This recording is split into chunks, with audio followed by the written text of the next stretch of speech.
Hello everybody, welcome back to Karidoesstuff. And welcome back to my model bench. Let's take a look at it, shall we? Hey guys, how you doing? Welcome back. We're working back on my model bench again today, seeing as it's Saturday and it's the weekend. It's time to build. Time to continue building. Let's turn this music down just a smidge more, I suppose. Or up. I don't mind. Alright, okay. So yeah, we were last week we started to build the Severn Class lifeboat for the RNLI's lifeboat for their 200th anniversary. We had a brief description and a bit of a video presentation on who the RNLI was and what the Severn Class lifeboat was. And yeah, so thanks to the RNLI for granting me permission to do that. Thank you very much to their social media team. But we're back again today. Last week we managed to paint, we put it together, put the hull together, at least. We put the hull together. Smoothed it all out, made it nice, filled in all the gaps, sanded it off, and we painted the coat of red. So this week what we're going to do is we're going to sand the red, sand the paint. I know that sounds a bit counterproductive, but what we're going to do is we're going to smooth it down. It's going to lose some of its gloss, but that's okay because the gloss will be applied during the gloss coat. And then what we're going to do is to make sure it's nice and smooth, so when we do apply the gloss coat, there is no orange peeling. It's going to be nice and a pucker finish. Then what we're going to do is then we're going to mask it up, ready to apply the blue paint, the dark blue of their lifeboats. So yes, that's what we're going to get on with. And I want to thank you all for coming out and joining me today. Another awesome stream. I am so pleased to get back onto my model bench, and what a way to kick it off again than with this amazing lifeboat that has saved thousands of lives every day, and the crew members are all voluntary. It's just amazing. What a way to go. So let's crack on with it, shall we? Right, so let's first of all, let's find the damn thing. I left it in here. That's it. It's right there. Left it in there. So we're going to take this over here. Okay. I left a bit of a mess out last week, didn't I? Just tidy some of this up. Tidy some of this up a wee bit. Right. Alright, we got sandpaper. We got all sorts of crap laying around. Oh my god. I didn't take away all the pieces. Right, so we got a whole bunch of crap here that I haven't put in the bin. I think what it was last week, I cleaned out my airbrush and I was like, alright, I need to go and have a cigarette. I need to go chill out, get away from the bench for a little bit. And I did, and I just didn't come back. I turned on the computer, started playing Farming Simulator or something, and then just didn't come back, so it's kind of left a bit of a mess. Hey, Bastelbear09, what the hell? Hey, Duana. Bastelbear, what the hell is a Bastel? And why 09? Oh, it's a smile. It's supposed to be a smile. You missed the shift key. Okay, alright. Well, let me give you something special back in return, shall I? There we go. And some sharkies. And a few more flags. There we go. These are for you. There you go, Duana. Basteline in German for handicrafts. Oh, I mean, I do appreciate the fact that you're trying to teach me German. I really do. But it's going to go in one ear and out the other. It really is. And I remember you said the other day, someone needs to teach you German because it's in your blood. And I'm like, yeah, you've been trying for 17 years and the only thing I know is Schmetterling. So if you can't do it, I think I'm stuck. Anyway, thank you for joining me, Duana. I really do appreciate that. So let's crack on. So I've got my water here. Let's drop into the main bench. I have checked the cameras today, so they should all be working. There we go. Right, so let me get a closer look at this. So as you can see, the light on it is kind of pebbled. you can kind of see that there's some it's got a bit of a rough surface to the paint. Now, one way or another, whatever that is, whether it's the too thick paint put on, the type of paint, whatever, there is always a little bit of sanding to be done. So what we're going to do is we're going to take this off here. Oh, and I do have my stands. I'll grab my stands just in case I need those. Right. So what we're going to do is we're going to sand this paint with some very fine sandpaper. I don't want it to be too... So I think 7,000 might be too smooth. 5,000. We'll try a 5,000 grit with some water. I think that's what we'll try. Because ideally what I want to try and do is just get that a nice smooth finish. So when I do come to apply the gloss coat, it'll be a nice smooth finish. So we're just gonna how well we can smooth this off. Oh yeah, that's already working.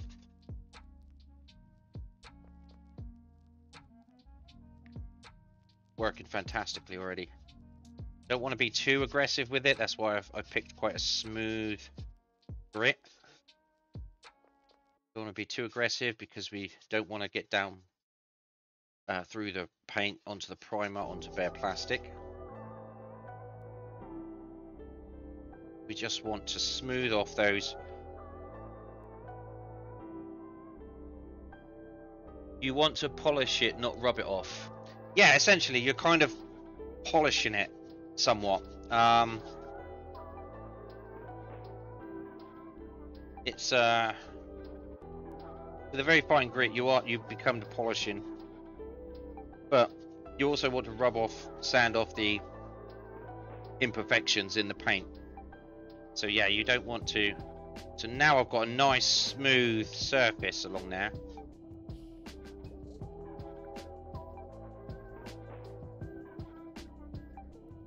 See, now I didn't used to do this when I'd done my Ferrari. I'm in a very similar situation, same color, different type of paint, but same color, and I just didn't sand it off, thinking that the finishing coat would sort that out, and it came out quite orange skin. And I was like, that's not good. I mean, it's hardly noticeable, but for me, I noticed it, and I was like, ah. So you know, over the models that I've done, I've learned that just a fine, very fine grit. It's almost like a leather. And it's smoothing away. Oh, that's very smooth now. There, it's very smooth now. And especially using the waterproof sandpaper, because I don't know what the water does, but it just feels as though it's not so abrasive. It really does kind of polish it, like Duana says, it's polishing. Polishing rather than sanding here.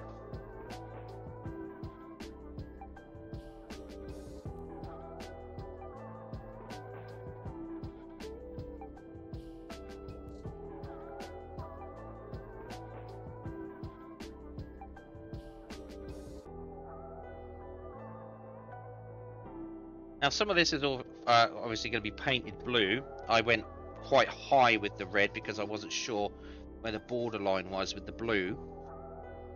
But I still have to sand it because if I put more ink on top of it, the roughness is only going to get worse. So I do want to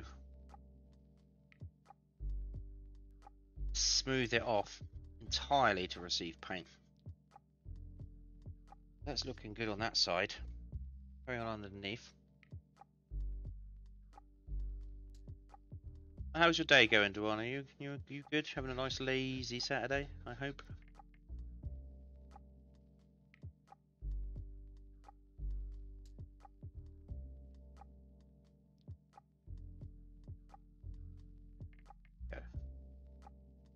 shouldn't take too long. We just got to let it dry off and then just give it a look-see.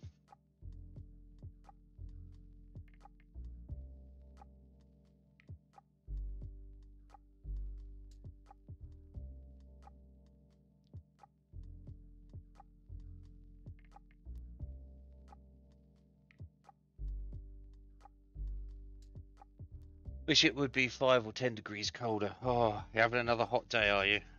Good. Sorry to hear that. It's fairly cool here. I think it was raining last night. Temperatures dropped down a fair bit.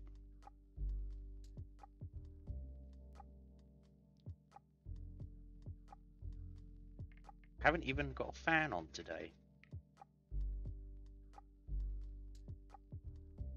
So we're just going to fold that end over and then we're going to do it again. Oh, I'm sorry. I'm sorry to hear that. If it helps, I'm sending you cool thoughts. Hoping to chill you out.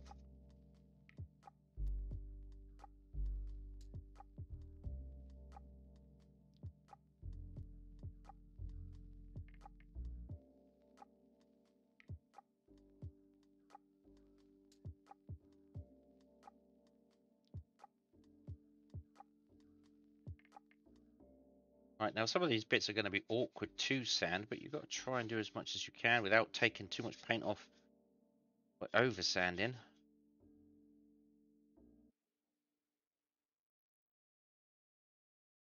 Getting in there is going to be a pain. Let's see what we can do.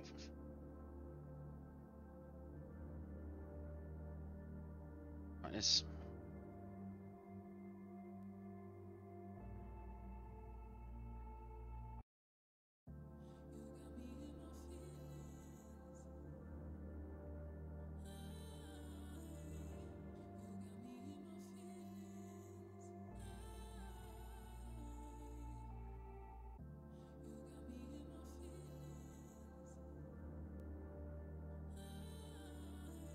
Yeah, it's still a bit rough in there.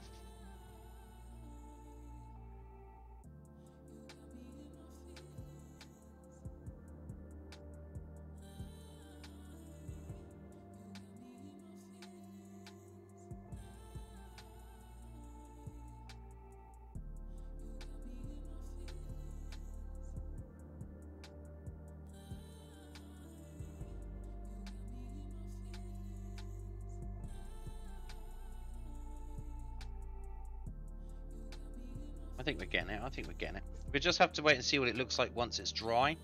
See if there's any orange peeling. So obviously at the moment the water is kind of smoothing that over, and we don't want that to be the case. We want to be able to see naturally what it looks like. So I can see some stuff there already. Never got rid of it.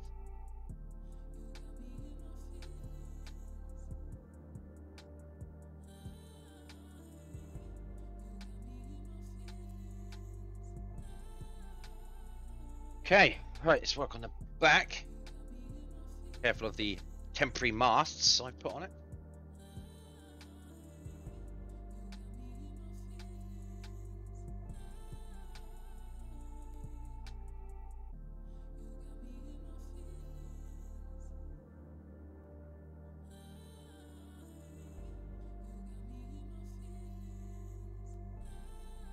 I'm really pleased with the way that the hull came out after filling it and priming it. It really came out. Can't see any of the gaps. I mean, like here, can't see any of that. Maybe just a small shadow of it. But the corners came out real good.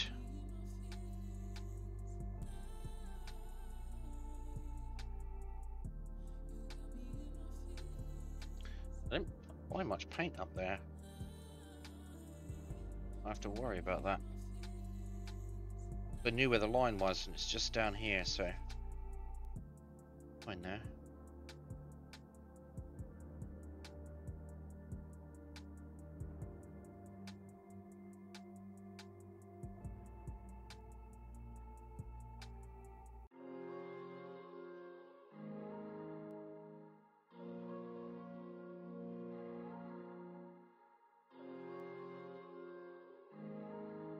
Okay, that's looking good.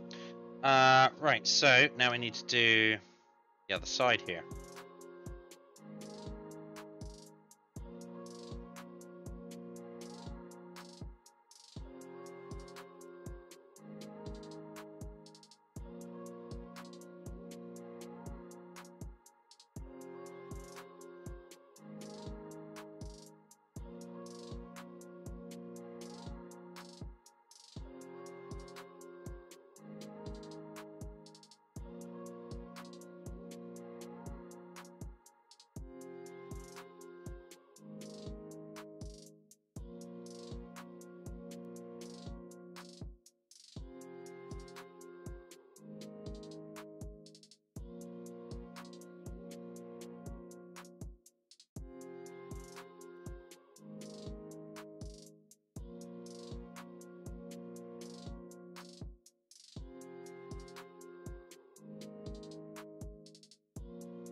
Okay.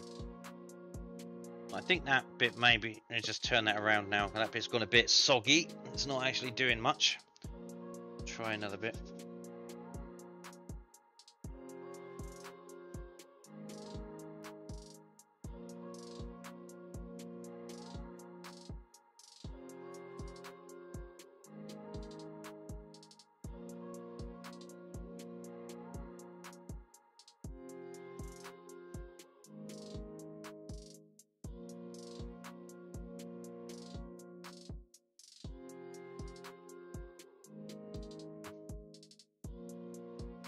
Have taken off a lump just there. I might have to touch that up with a bit of a...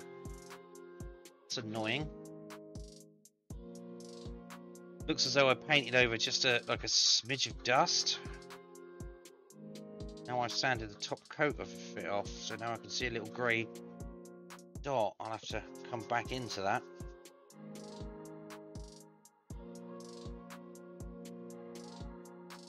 That's alright, it won't take much longer.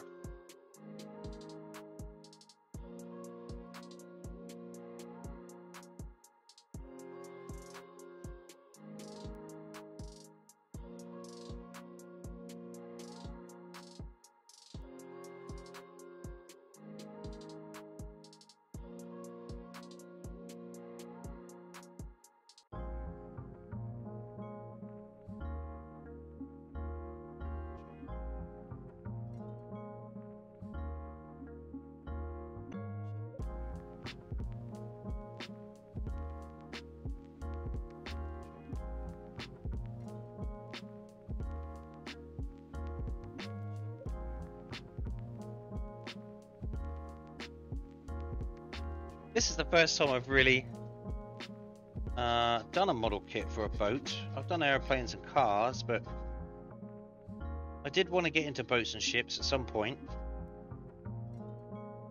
What a great way to get started, though.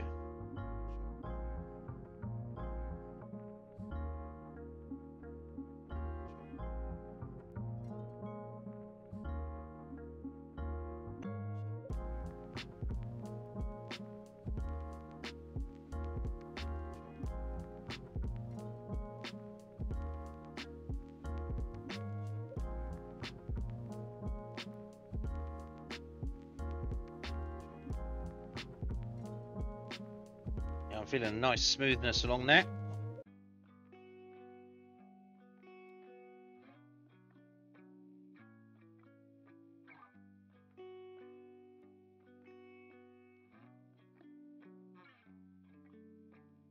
See, there's another grey bit there, and that's a bit what I call over sanding, where I've been sanding one bit without realising I'm putting pressure on another bit that I don't want to sand as much. So that's happened to me a few times in the past. So obviously, as I was sanding this bit, pressure from the back of my finger was hitting that, and I took the paint off. I'm not sure whether that'll be covered up with blue, but we'll find out.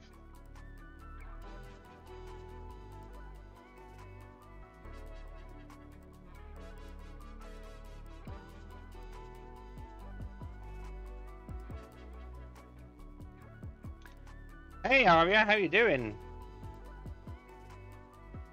Yeah, it's looking great. I mean, I know you can't really see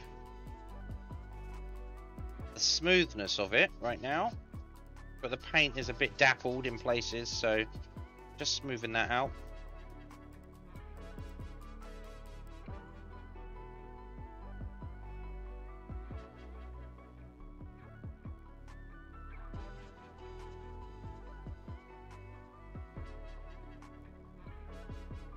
How have you been, Aria? I've done it again there, so just have to be careful of that.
I could have done maybe with a slightly coarser grit,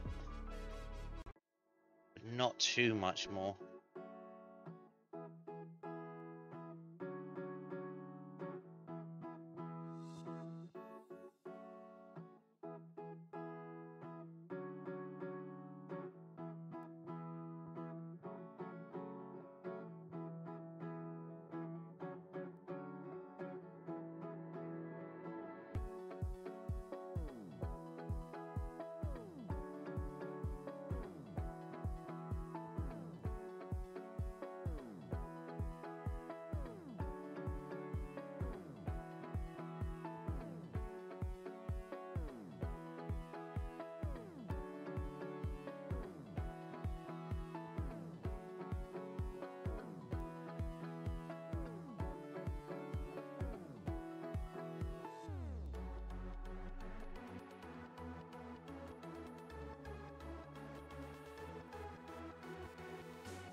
Fine.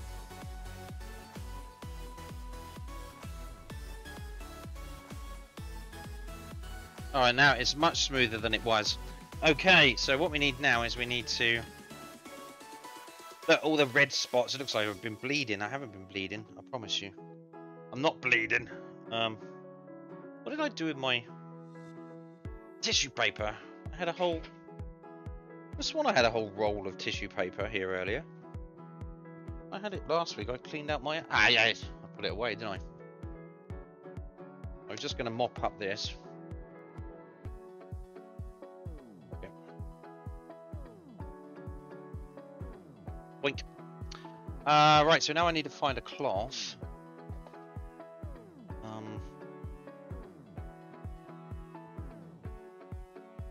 That silk cloth will do it.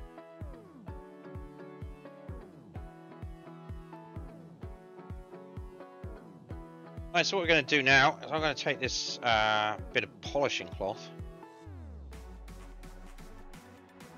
just try and dry off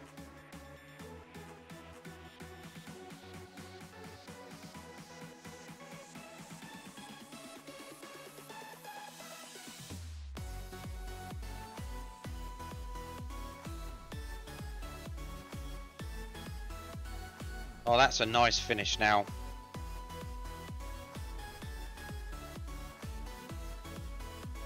Yeah, it's giving it a nice finish. Perfect for, I mean, it's dulled it down. It has dulled it, but that doesn't matter because the gloss coat will be the shine coat. It's just, now it's just pretty smooth.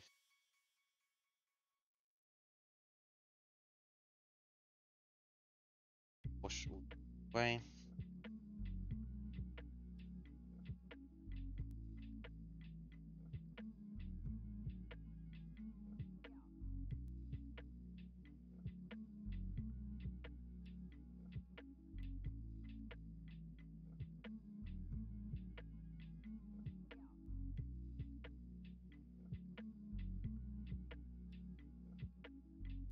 Yeah, I'm pretty pleased with that. Nice uniform finish.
Okay, so let's have a look, see what we've got. Yeah, that's just looking down the length. See if I can see any in this. It's got a little bit. See if I can see any like orange peeling, because that will a little bit on here. It's still.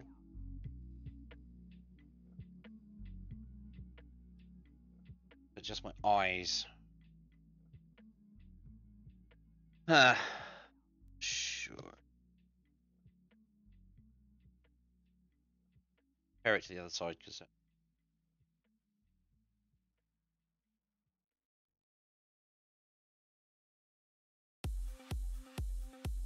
Okay, so.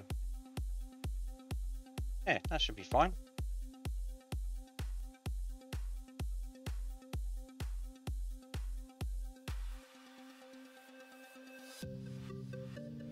Smooth down now. Right, so let's put that away. And now what we'll do is we'll just leave this here for a minute to fully dry.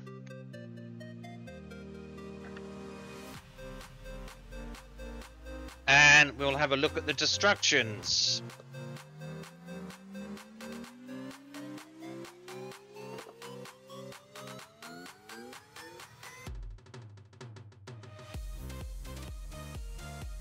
Okay, so I know we've done a lot of red. I mean, we've gone right up here with the red. We didn't really need to, but we have. If we can compare what we've done.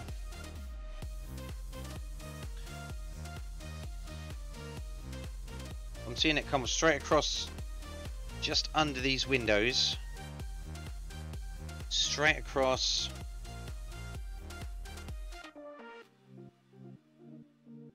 Right, wait.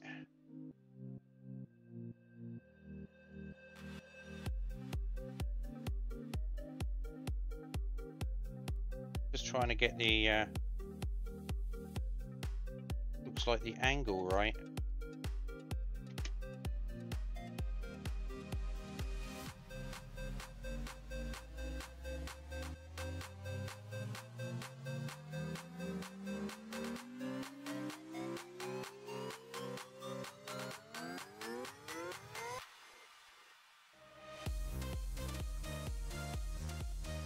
Interesting.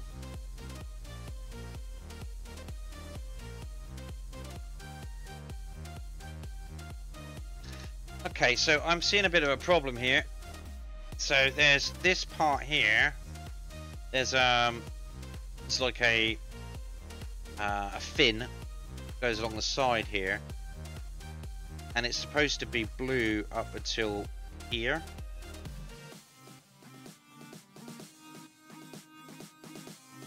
But that fin on the drawing is angled up higher. It's more of a curve upwards. So that would ultimately place that fin higher up. And I'm not seeing that much of a curve on it. So the blue should start about here, and it goes along there to there. So it's a kind of a... Okay, I get it. Let's just try and visualize that with my eyeballs and a ruler.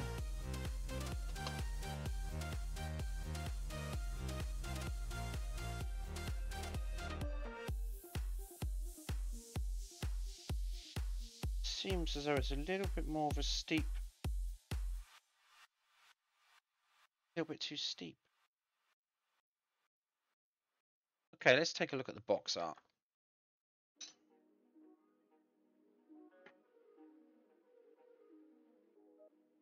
That gives me some... I've got the bloody thing around the wrong way. Right, so let's have a look, see what this is. Oh, well,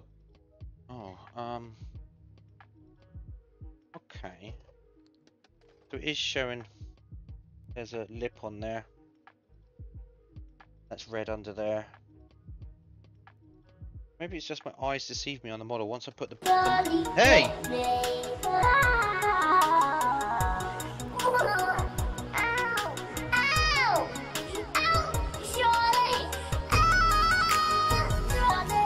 It's creamy. I'm sure it's creamy. Not very many people give me bits anymore, but it's creamy. Hey! You found the flag.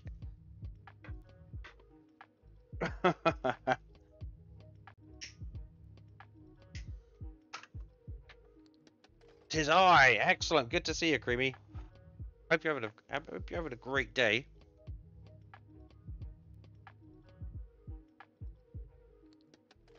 Thank you for joining me.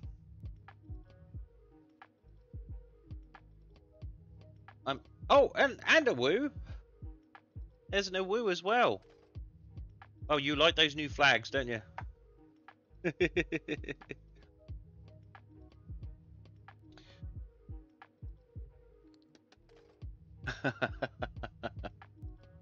Good to see you.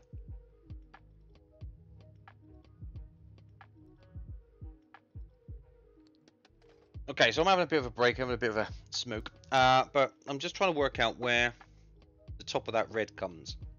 So here is where the red is, and that sort of has to come in sort of just below here, but it also has to come up there, and across these windows and onto the back. So thinking that I'm just trying to see how that would lie in the water, because can't see the... I imagine they're like bilge pumps or whatever, bilge holes or whatever. I'm not sure. Like I say, I'm not a boatist. I'm calling them windows for now until someone corrects me. But these little window holes, whatever, they seem to be on the waterline, and I can't see them on this picture here. So that confirms what the actual paint guide says. And it should come along here, just underneath these bilge holes, whatever they are. Those are not called potty holes. I don't think they're portholes. I mean, that's the size of a window, and that's a hot. I think they might be bilge holes. So if water gets in and it pumps them out these holes, I think that's what that is. You know, they seem a bit small for portholes and a bit too low down. So I think they might be bilge holes. Honestly, so I think they are. So yeah. Okay, so next up we've got to do is we've got to get some masking tape out.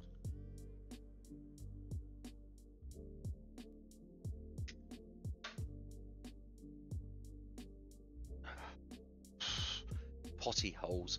I think you're trying to say portholes, but okay, whatever. It's all right, Creamy. I get you. Got any more? That. Fine. Yeah, all my masking tapes. Got in here. And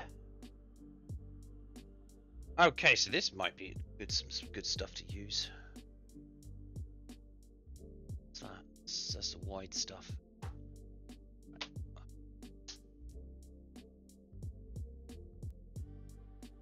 Alright, so I got all sorts of masking tapes. I got 1mm, 5mm, 10mm there, 20mm there, more 5mm, more 10mm, and this stuff. This is more bendy, more pliable. You can sort of bend it around corners a little easier. I thought that might be a good idea. So we are gonna try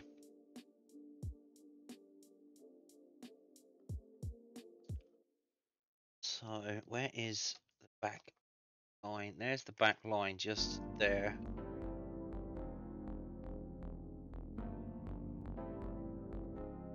Let's put this actually over the, just cut a bit. I want it to be a nice continuous line. I don't want it to be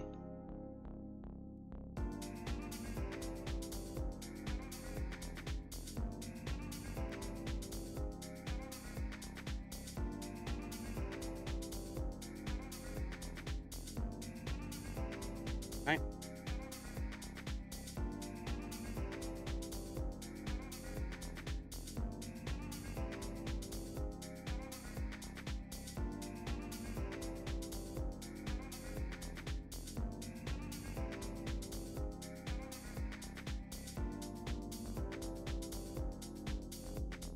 No, that's not right. Look at how steep an angle that takes. It doesn't take that steep an angle. So let's try that again.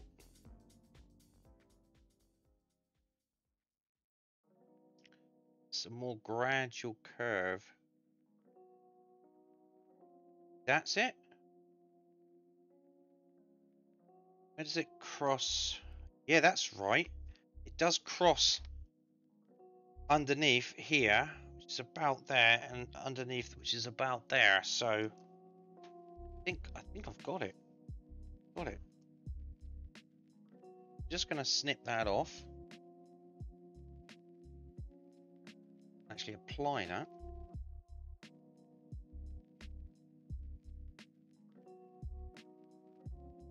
Bend it round.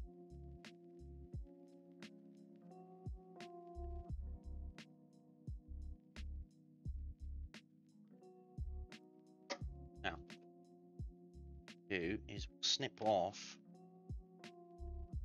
most of that.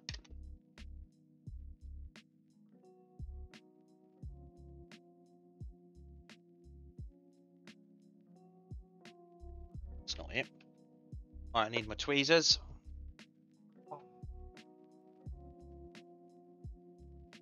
Find my tweezers. Back.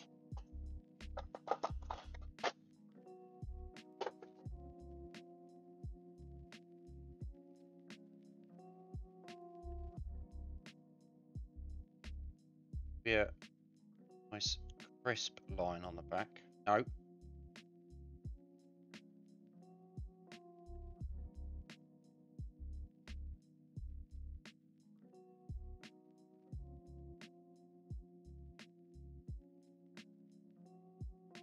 Where is that?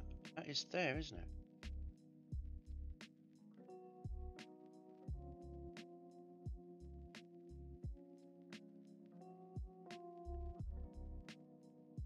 Am I too low?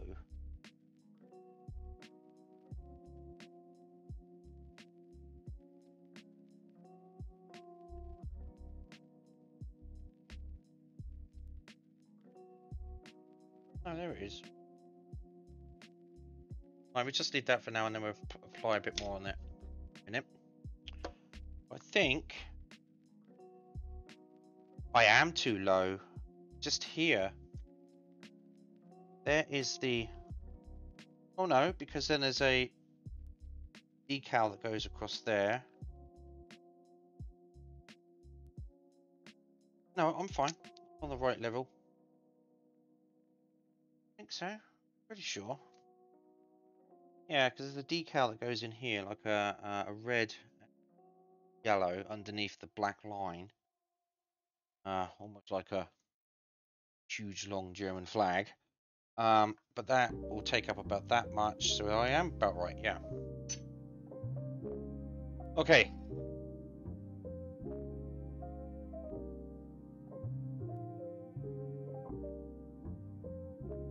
Just make sure that's okay.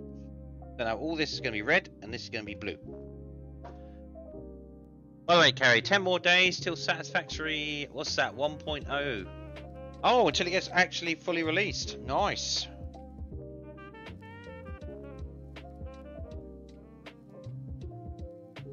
Such a good game that is.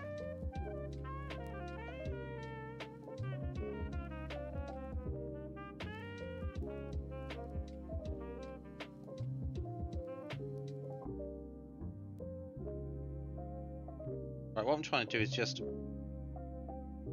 re-angle that bit down, because that's fine. That could sit down there as I put the next bit on. Okay, so we're gonna do the back. I can see the line now.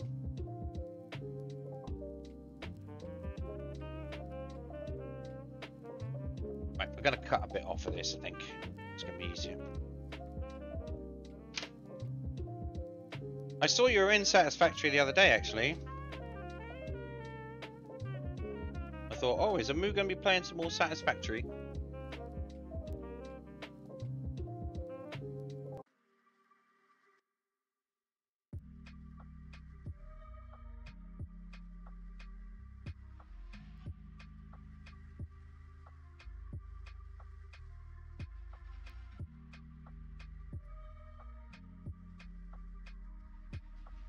I'm not sure if you can see what I'm doing there, but I'm just lining up seam along the bottom of this one here, and I think I may have gone a bit low.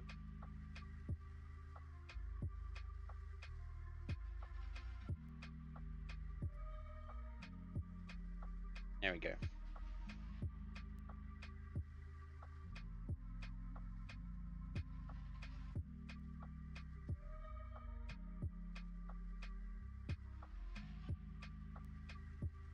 Okay, and I also need to get my scalpel out, because that is a bit of a, there's a bit of a wonk on it, so I need to cut it.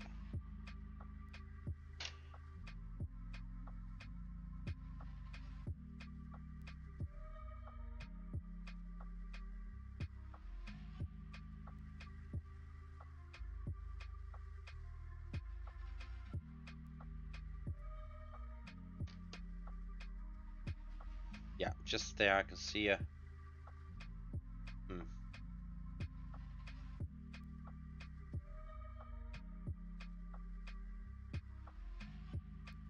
Oh, that is not level.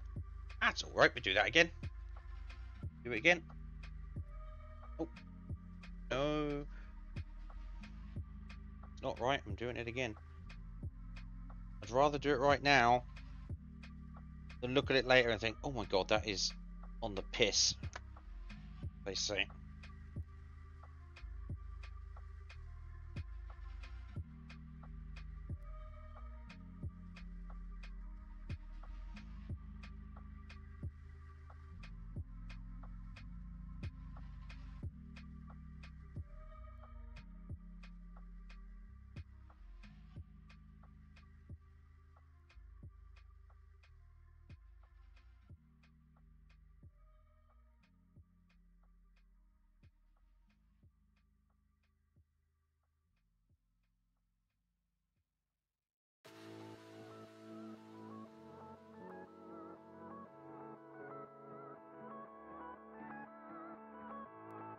Right. That looks somewhat level now. That looks much... No, hang on. It's not. Let's look at it from upside down.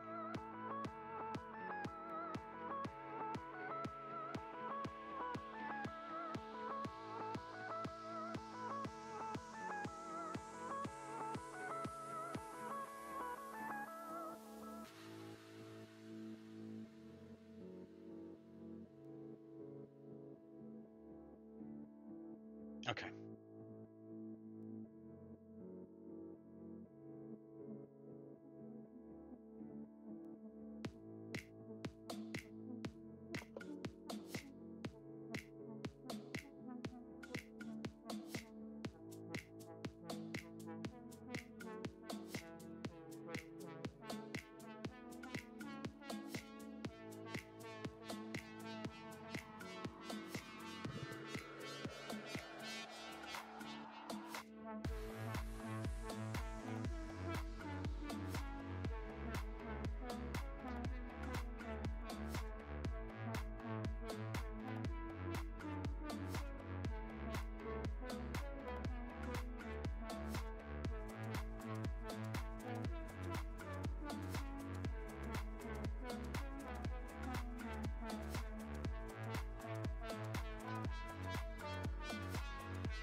Yep, I got it. Okay.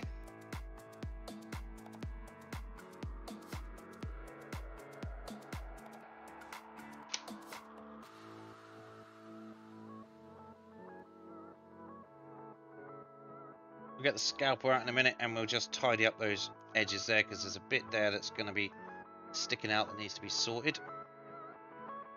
Okay, so now we can... Oh, don't hit that. Damn it, Carrie, be careful.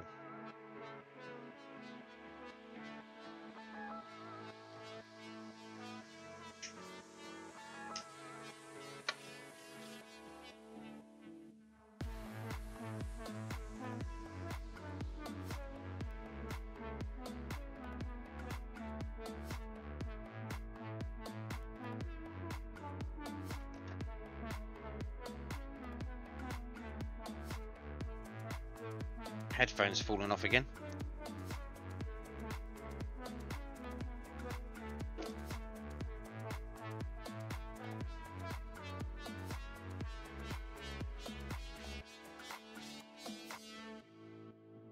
Okay, so now we've got to work out again. Angle again. Oh.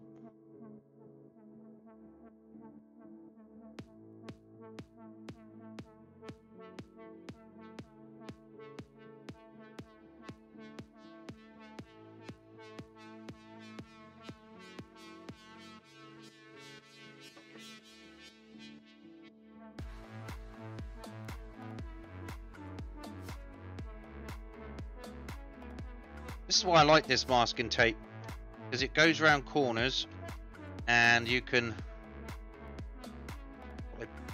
bend it somewhat.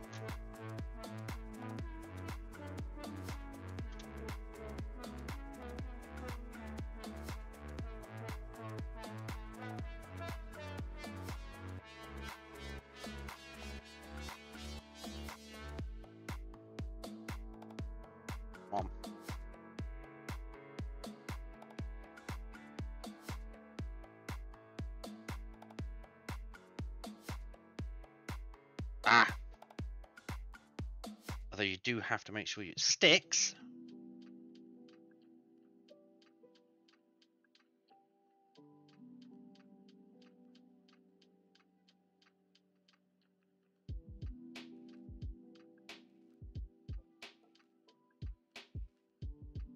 Alright, sorry, I'm sure some of that was out of the camera. But...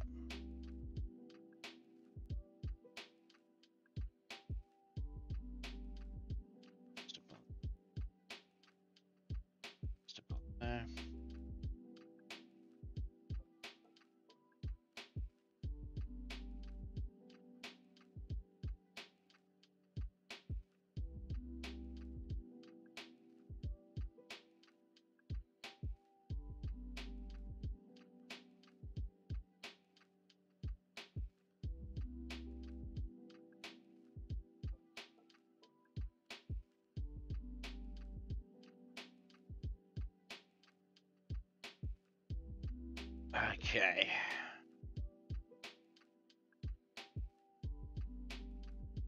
Just snip.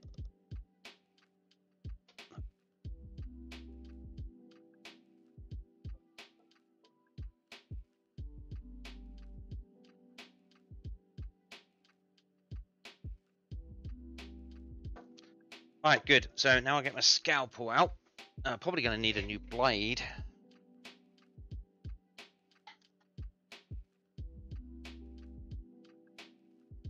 Yep. I'm going to use a new blade on that, I think. Find my new blades. Did I put them in a very logical place? Yeah, I think I did. Nope. Nope. It's not. They're not in there. It's very old.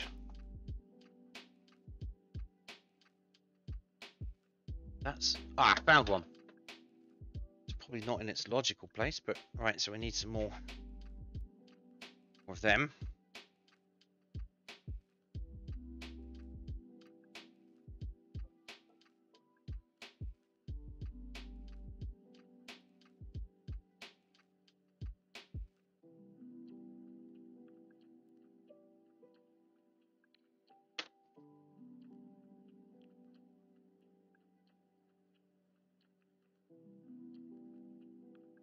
What I do with those bastards?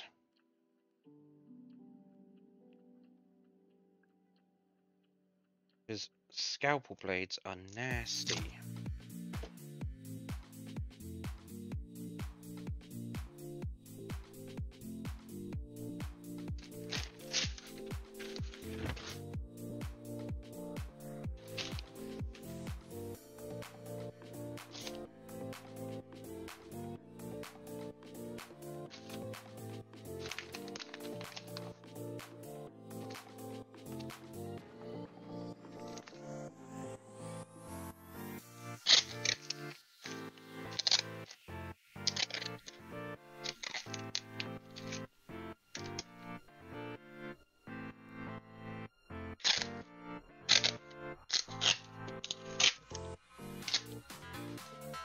Make a little danger parcel.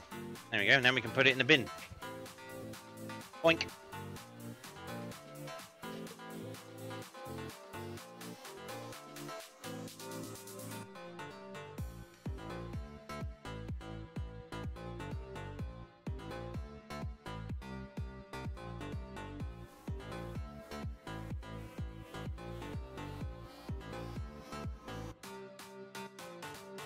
Right, so what I've got here is as I've done the masking, I've got a little bit of masking tapes that kind of sticking out from the main line. And I have to get rid of them. Otherwise, when I come to paint,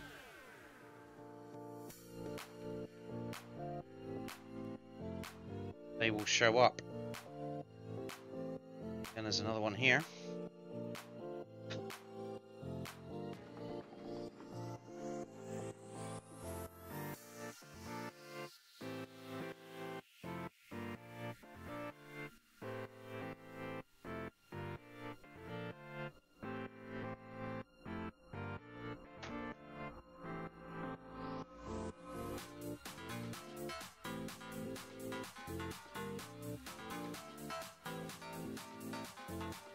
Okay, now what we can do is we can mask up the rest of it.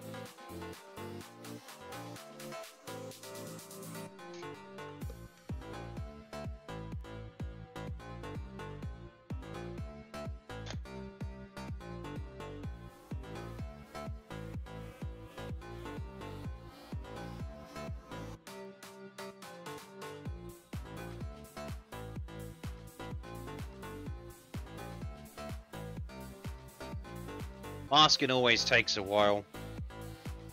Like,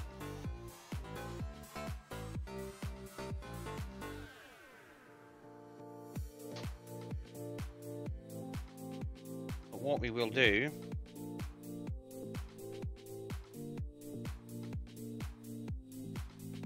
is you will speed up the process a little bit by making sure that the edges are masked up. So coat the rest in I used to use cling film, like sandwich wrap, sand wrap, I suppose. I haven't actually got any on me, so we'll just use strips of newspaper. That'll be...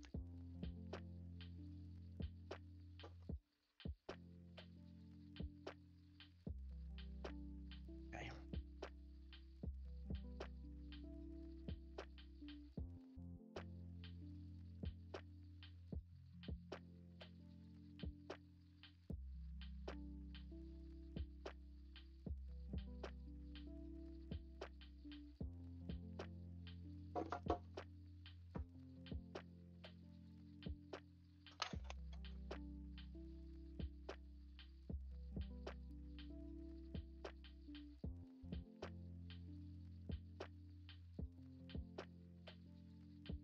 Oh.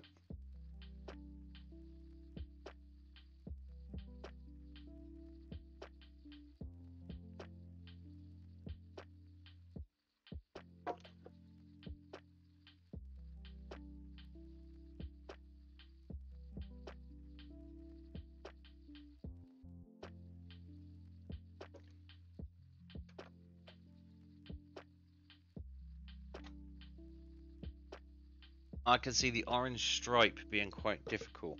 The orange stripe, what underneath the black piece here? Well, it just so happens that that is a decal.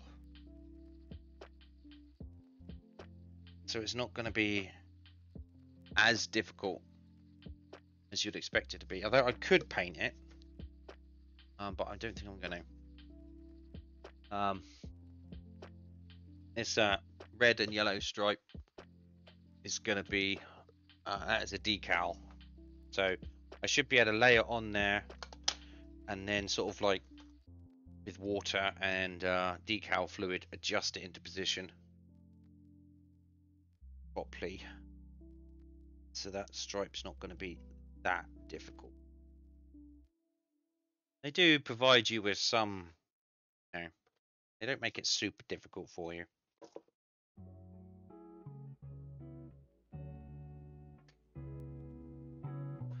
And I suppose it is showing up as orange on your screen, isn't it, really? But it's red, yellow, and underneath the black bumper.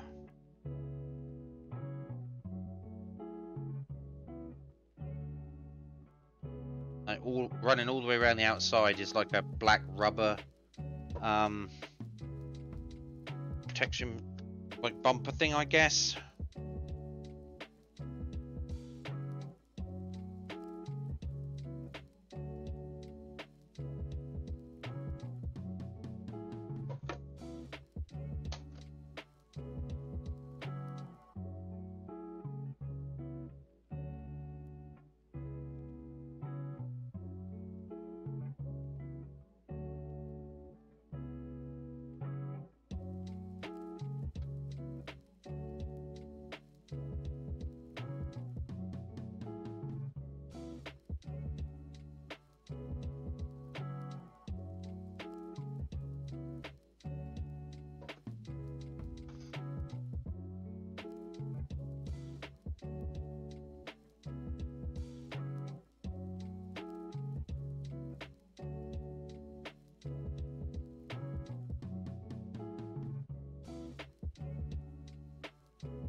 Okay, nearly there.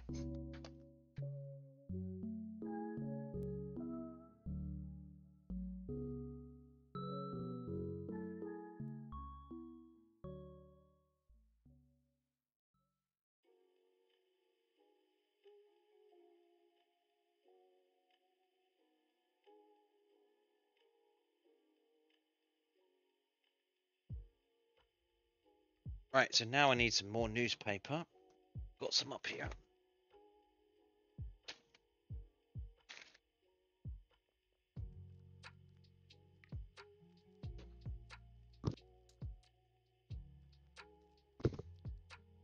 And my headphones are playing up again. Oh!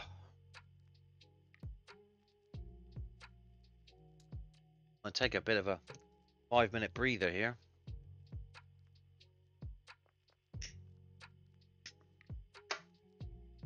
I want to say hello to everyone who's joined us. I don't know who's in chat, but ow, crap, what was that? Oh, that was broke my arm. Now, I want to say hello to everyone who's joined us.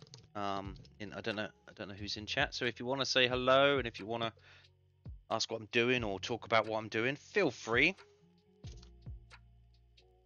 Or tell me I'm doing it all completely wrong. That's fine by me too. Helpful criticism is always welcome.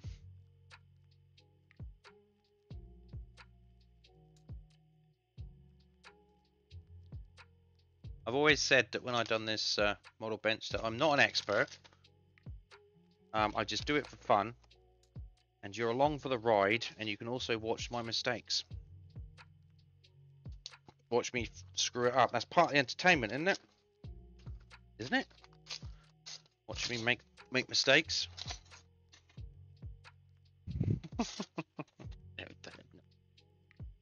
Hey,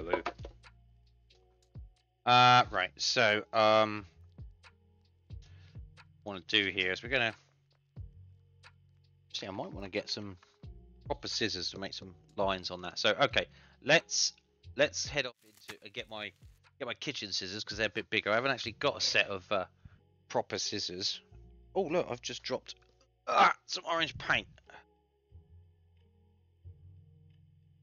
Right, I'll be back in a second.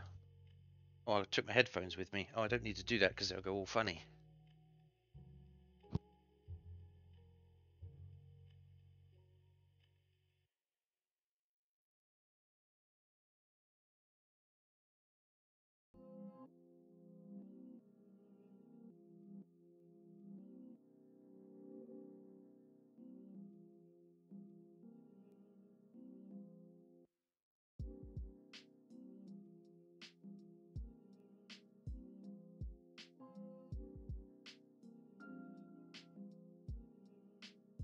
Okay, right.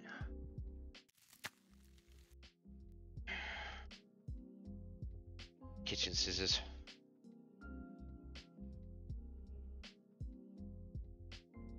Lucky I'm the only one that lives here, innit? Otherwise people would be like, where's the bloody kitchen scissors? On his bloody model bench again. I could do with my scissors as I please. I see you wiggling, Amu. I see you wiggling.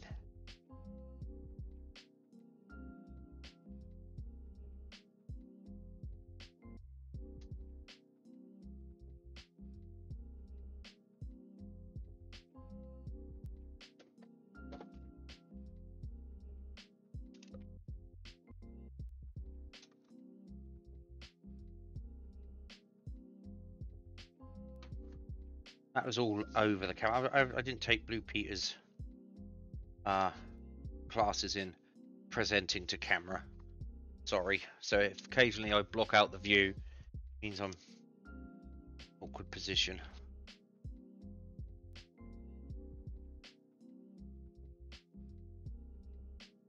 Those of you who don't know, Blue Peter used to be as a, I don't know if it's still on actually. It's been on for years. Like my dad remembers it as a kid.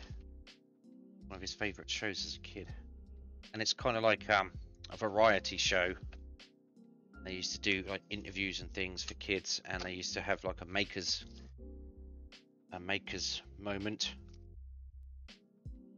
It's called, but the presenter used to go over and make something. Like it's Father's Day, and make something for Father's Day. If it's Mother's Day, and make something for Mother's Day, and it always involved bloody sticky back plastic.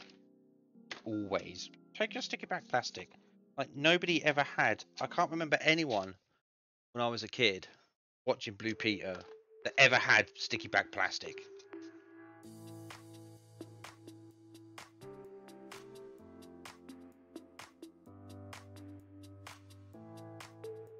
And it's one of those things I was like, when I get older, I start making, I'm going to buy myself some bloody sticky back plastic. I never did. But they always used to have sticky back plastic, and their famous phrase was, here's one I made earlier. But yeah, it's a bit of a variety show. They had all sorts of things. Like I say, it's been going on since, well, my dad remembers it as a kid. He's in his 60s now. But yeah, they always used to do presenting to camera, so you could see what was going on.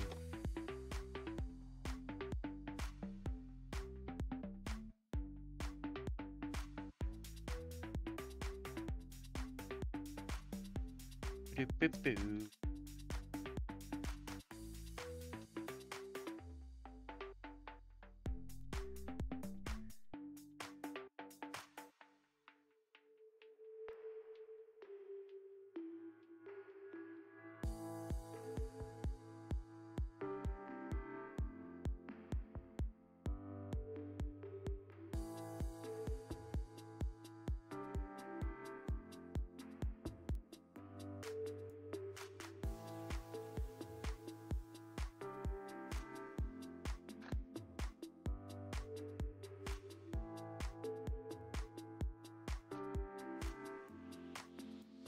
Right, we'll take another strip.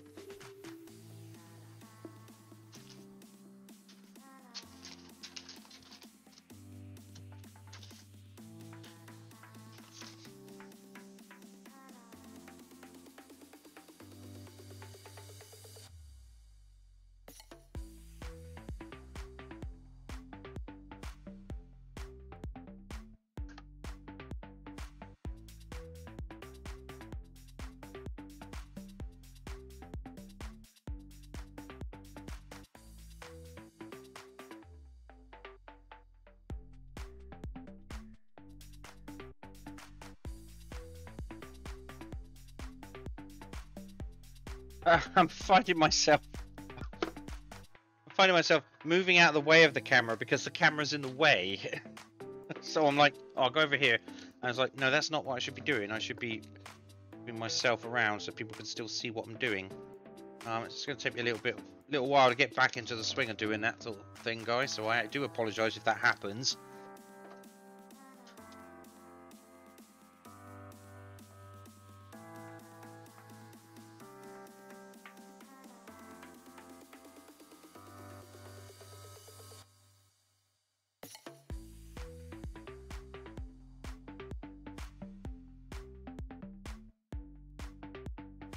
Covered up my little scissors, haven't I? There we go. Ah! Get off! Sticky thing! Sticky fingers.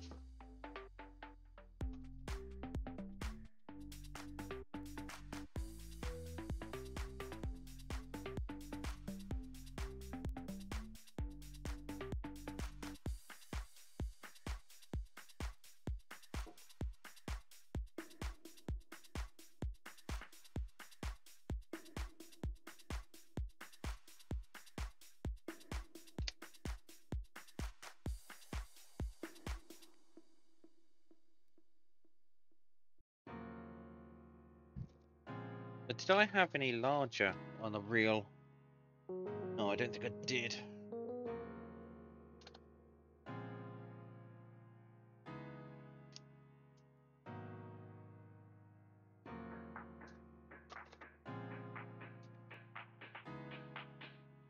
Oh, I need a bit there. Can't have any gaps, otherwise paint could find its way in and onto the red paint I've already painted, and that would be a disaster.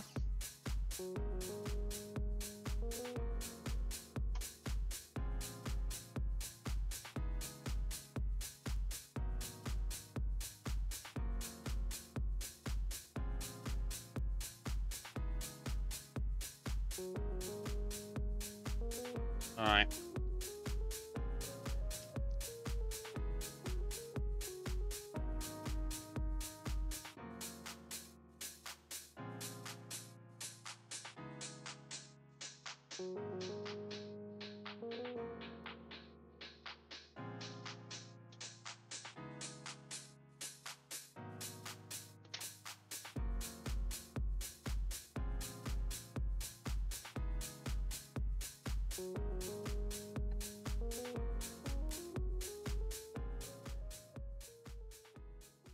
Okay. Got try and pin down the back here.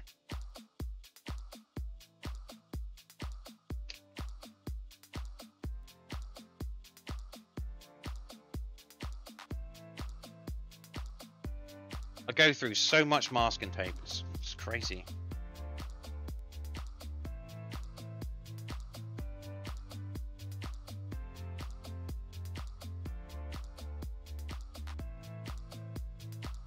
It's one of the must-have things. Various widths of masking tape.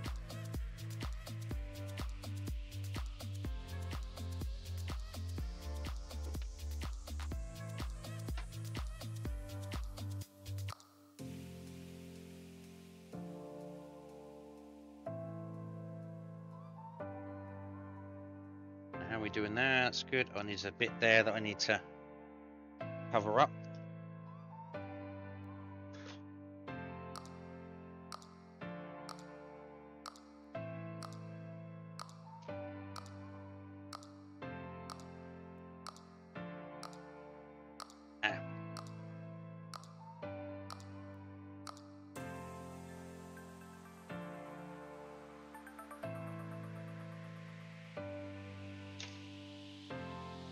Let's make sure I've kept the continuity of that line. Yep.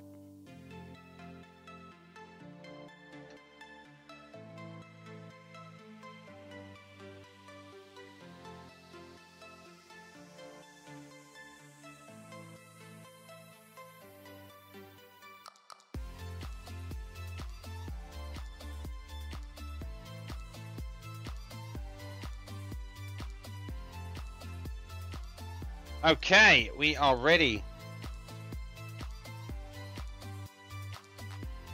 Right, so what I'm going to do is I'm going to take a minute and try and tidy some of this stuff up, because otherwise I'm going to get all in a pickle.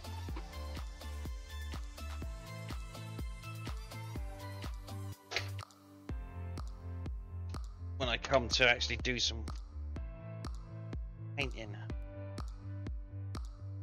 I know I paint over there, but I like to kind of tidy up as I'm going. Just forgot to do it last.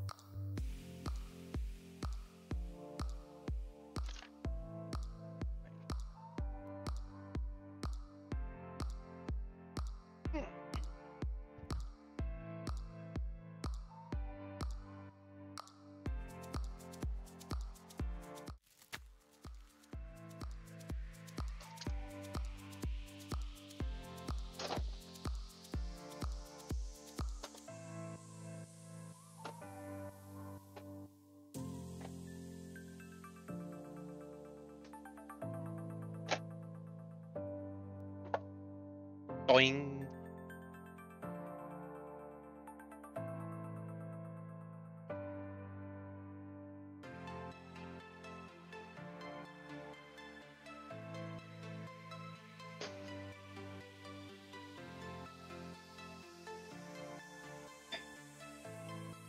Alright, I'm going to have a little sit down. Oh, what's this you say? Oh, look.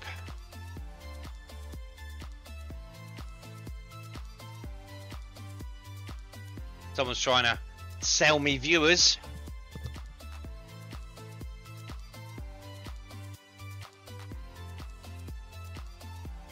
I've banned so many of those people that now my AI bot, my chat bot, is now not even letting them come through. It's really good. Alright,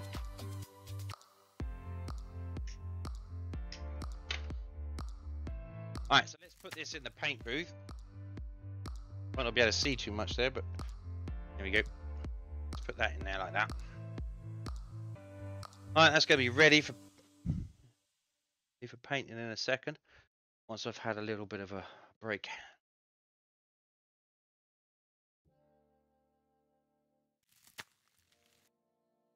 Right, so the colour we need is Midnight Blue. Now I know I bought some. Well, I didn't buy Midnight Blue. Bought. Don't be doing this again to me.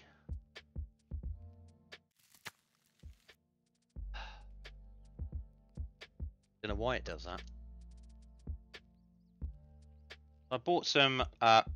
This is actually royal blue, but it's the same color. Because again, these are the colors and numbers for Revel paints, and I have a paint converter, which converted the colors to Tamiya.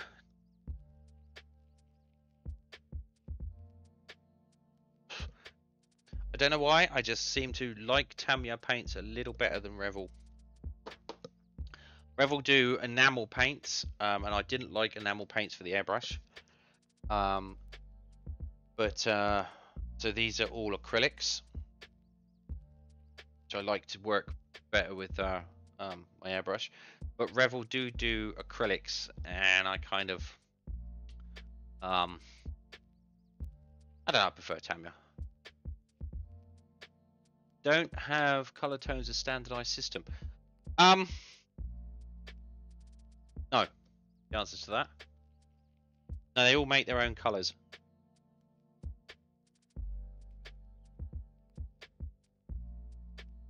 So for example, 15 gloss is called gloss midnight blue. I mean, I'm not using gloss, so it doesn't matter.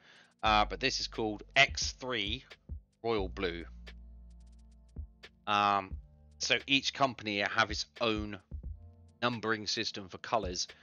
The colors might vary slightly. Some do slightly different shades as others. It's kind of like, you know, if you go and get a Dulux paint or, you know, whatever paint, they're not standardized.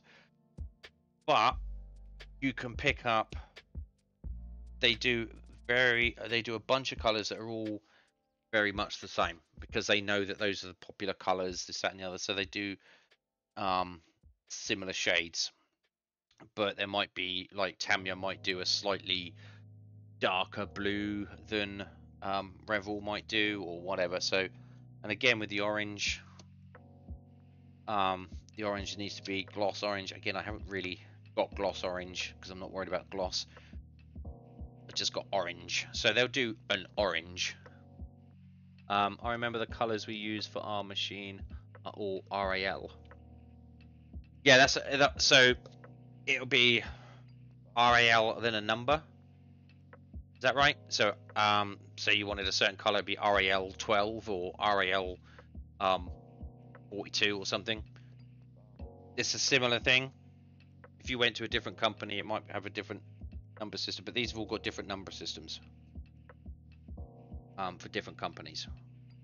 But the colors are there or thereabouts. I got a color converter, and if I was to type in Revel 18 gloss orange, it will give me a whole list of different companies and their colors and how close that color is to the color that you've typed in, and so you can then choose from that list what color you'd prefer. And so I always try to match it with Tamiya colors, and you know, they're pretty much on the ball. I didn't choose the gloss paints. I wasn't too worried about gloss paints because I'm going to put the gloss on. I just realized how old this German norm is. But the thing is as well, Tamiya is Japanese. Revel, I think, is French. I've got some other colors here. Like I've got some aluminium. That's from AK, and they are Spanish. That's glue. There's another AK from Spain. So, and then I've got Mr. Color for the fluorescent, for the life jacket, and I think again they are, well, where are they? They're made in Japan, so they're Japanese. So again, they come from all over the place. They're not just or maybe Revel is. Not sure where Revel's from, actually. I think it's French. Sure. So yeah, so just the way that works, I suppose.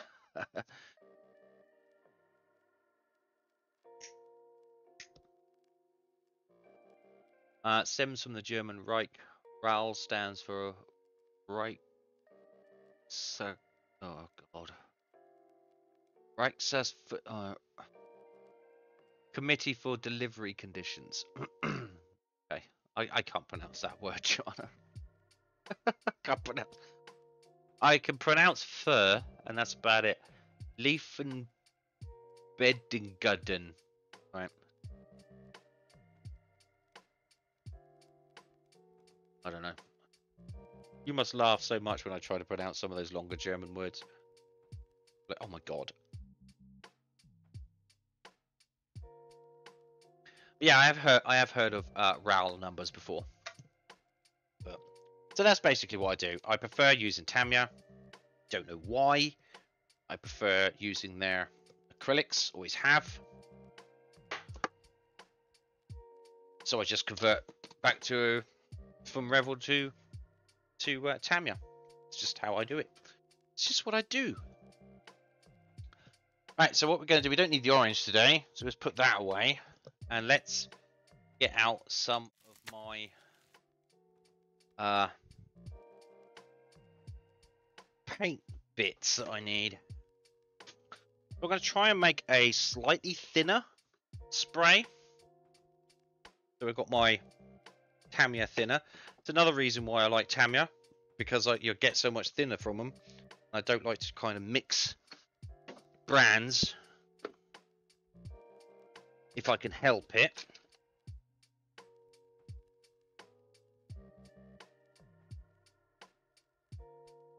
I think we might bypass using a paint set our bench today because the spray's a bit off.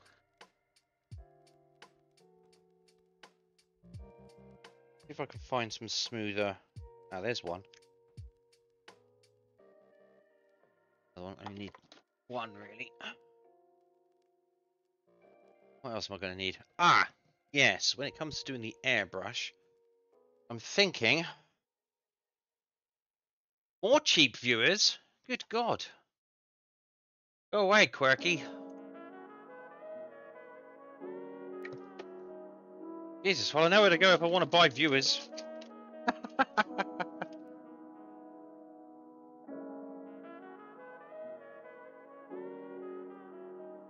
Right. I'll put all that lot over there for now.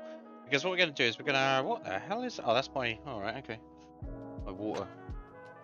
Alright, so what we're going to do is we're going to take a quickie shifties at the airbrush.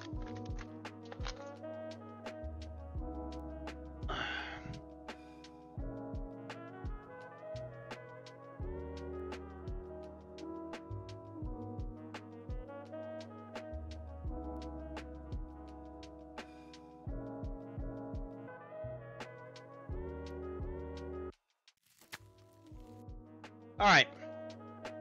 Now here is my airbrush. Many of you have seen it before. Now what I've got in here is I do have a nozzle. Sorry, the pin needle.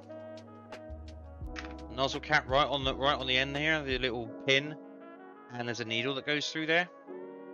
I think when I came to clean it out after using it last week, I realised that I was using probably too small a nozzle. So we're going to go back in here and we're going to try and find a larger nozzle and switch it out. I mean, we're not doing fine detail work like we were doing on Arthur Morgan, so we can, by rights, do something a little bigger. So I've got a bunch of needles and nozzles in here. And we're going to have a look, see what one we're going. So I think what we've got is a 0.5 mil. So, oh wait, no, we don't. They're all 0.5s. They're all 0.5s. Why have I got all 0.5s? Where are my other ones? That's good. That's because I opened up the 0.5 bag. I sorted them out a long time ago. Put all the 0.5s one bag. That is probably the bag I'm going to need. I've got some 0.3s and some 0.2s, but I want something with a wider stream. So let's see if I've got... What is actually in the airbrush right now because I've got what I've got in there. What we're going to do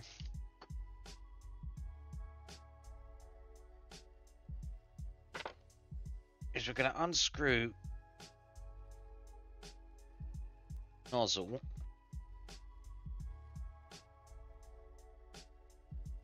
See if I can remember what I've got in here. Be careful with this, it's very delicate. I'm going to take that off.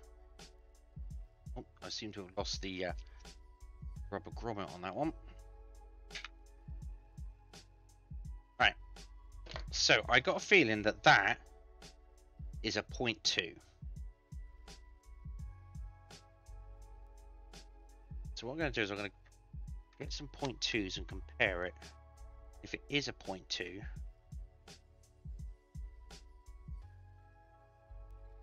nope, it's slightly bigger than a 0.2, so it might be a 0.3.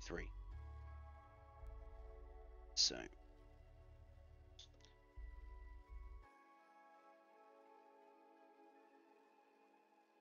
I may have put 0.3 in it. I can never remember what I put in them. That's the problem. No, they don't go in there, do they? Here. Somehow I feel as though I need a better system for my airbrush nozzles and needles. I might do something in the lid. I might try and work something out in the lid there. Because it's a wooden box. I've got a nice wooden box. And it's... I might try and put some pockets in it or something in order to put all these needles and nozzles. Right, so now let's have a look, see if this is a 0.3. Right, that's a 0.2. What have I got a 0.2 in there for? It's a 0.2. Why have I got a 0.2 in there? Oh my god. So bloody fiddly. Wait a second.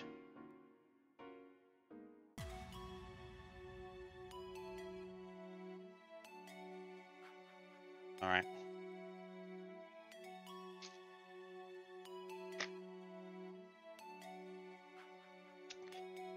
Okay, so we may have mixed up a few here.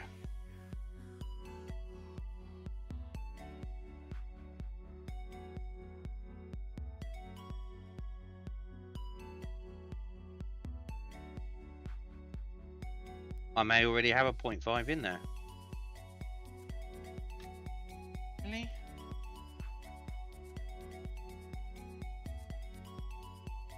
Yeah, I need a better system. I need a better system, and I gotta think about it. I do need a better system than this. This is ridiculous. Oh, 0.2. 0.2's great. Ugh.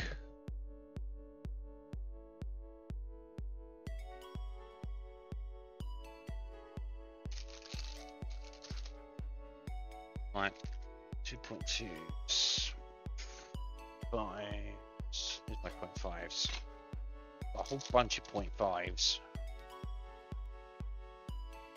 Let's try them.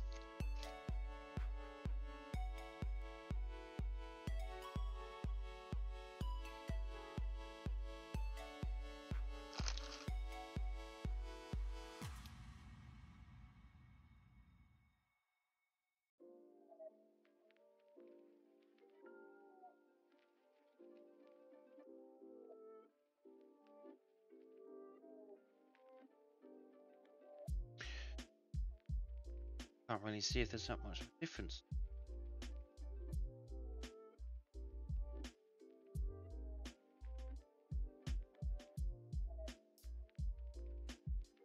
Yeah.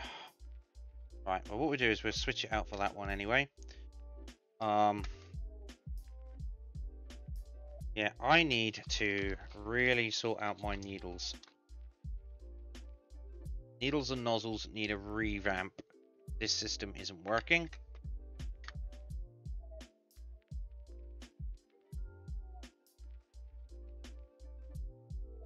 Yeah, it looks like I was using a 0.5. Okay.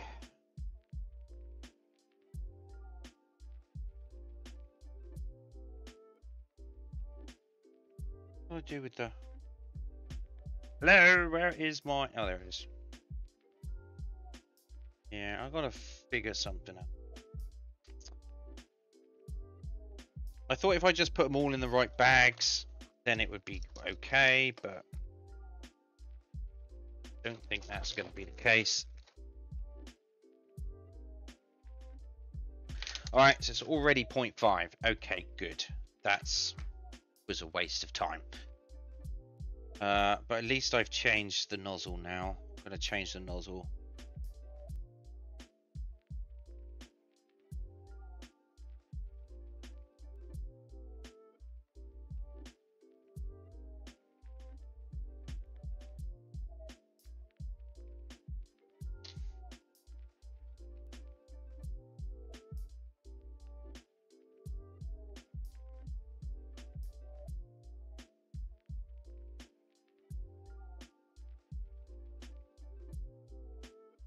Just make sure that that clears the nozzle entirely. Yep.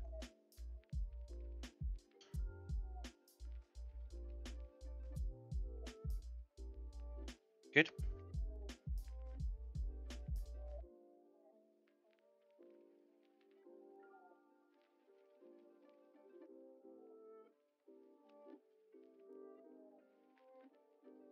All right. It's away for now.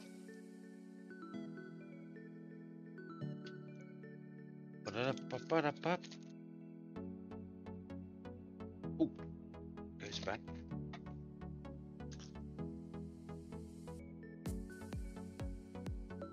Okay. That airbrush can go back. Airbrush box.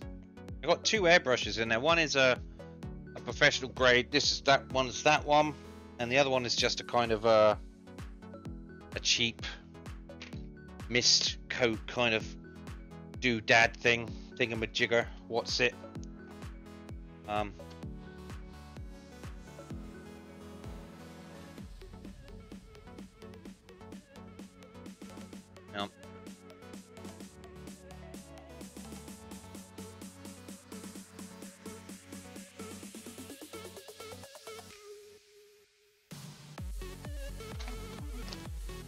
Okay, so now what we're going to do is we're going to mix up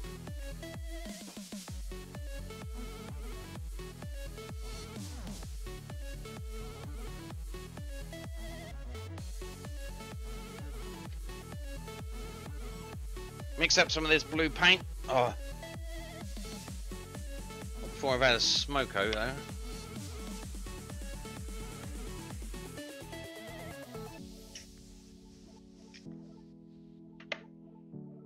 I do like to take my time when I'm building models. I just like to take a minute before so I can compose myself as to what the next stage is, what needs to be done next. Actually, it might be time for a cider. Oh yeah, that's cold coffee.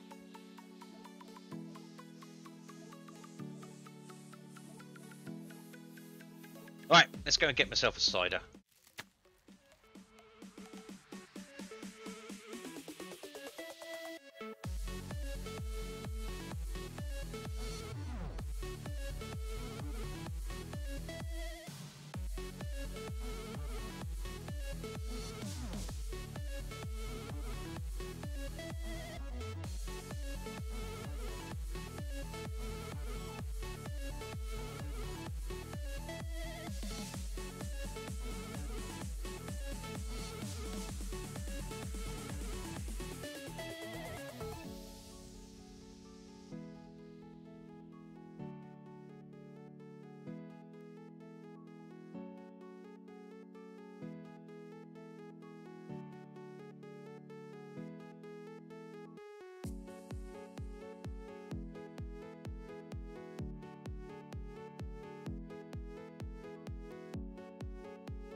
Okay.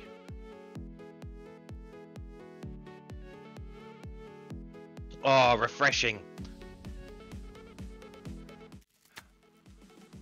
Refreshing.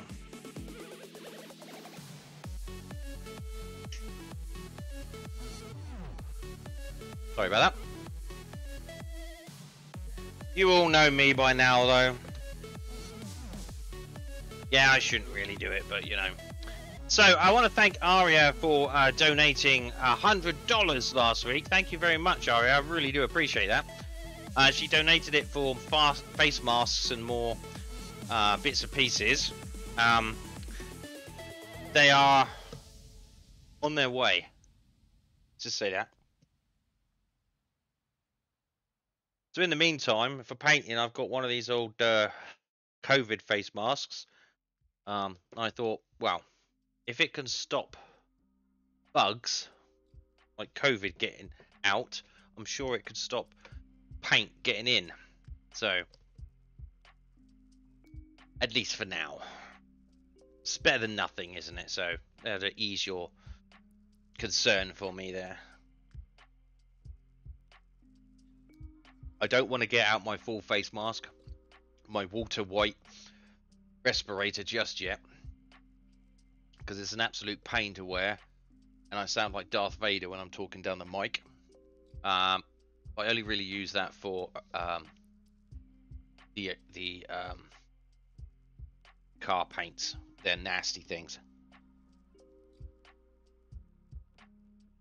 They've got a lot of chemicals in them. All right, so let's go and mix up some paint. Okay, so. Oh, it's a fresh one. Got the little bobble lid in it, right. Oh, that's a nice blue, that is. Okay, so we're going to pour in enough into there. Like that. What I'm going to try and do this time is I'm going to try and make it a little thinner. Because I think maybe it was spitting, which got the orange peel effect, because it was too thick. So we're going to thin it out a little bit better. A little bit better. A bit betterish. We just squirt that whole lot in there. Give it a mix. Now I've chose the mixie jars that don't have the lips on the inside, the supports on the inside. Causes me to flick paint everywhere every once in a while.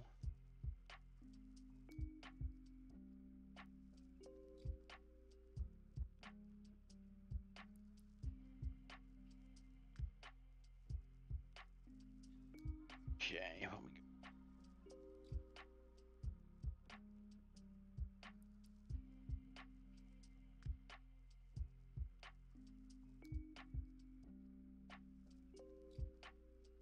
Maybe a little bit more. Maybe just a smidge more. Pop, pop, pop, pop, pop. Okay.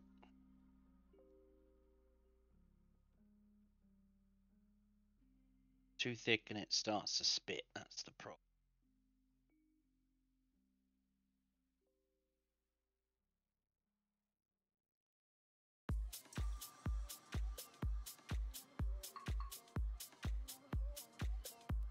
Okay, it looks fairly. Yeah, we could do maybe.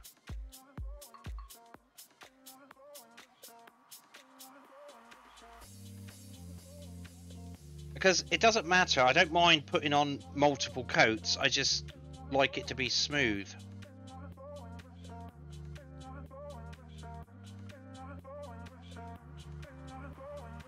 Oh yeah, that's nice and watery. Yeah, that'll do. Alright, so time to get some gloves out. Let's bring it back to. Let's see if my actual paint is gonna go. Oh no, it's completely balked. Yeah, that's completely balked. Right.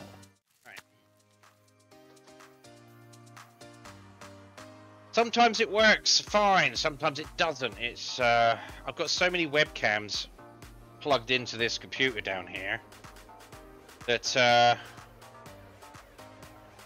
sometimes it has a bit of a glitch.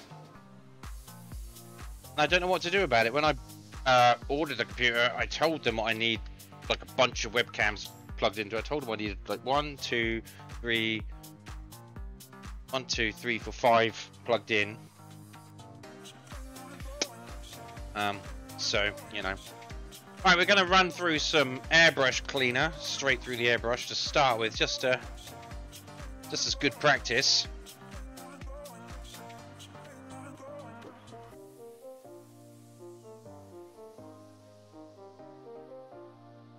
Just to make sure we got a nice flow.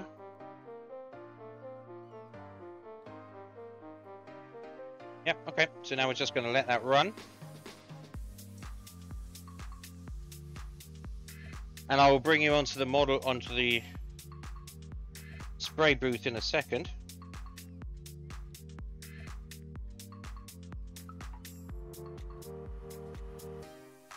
I mean, I would bring you into this camera, but this camera is just knackered at the moment for today. The signal is on the wonk. I'll tell you what I'll try and do. Try and unplug it and then plug it back in. And let's see if that helps.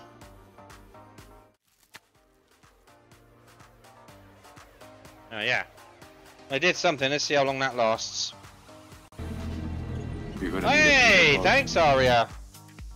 7 months in a row. I appreciate that, thank you. Woo! Subscribed with Prime Gaming. Excellent. 7 months, nice.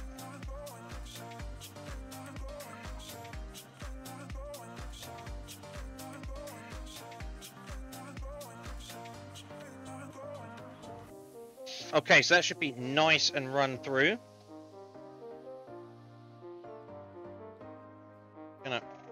Just gonna get a bit of tissue and just wipe that out. Where's my tissue?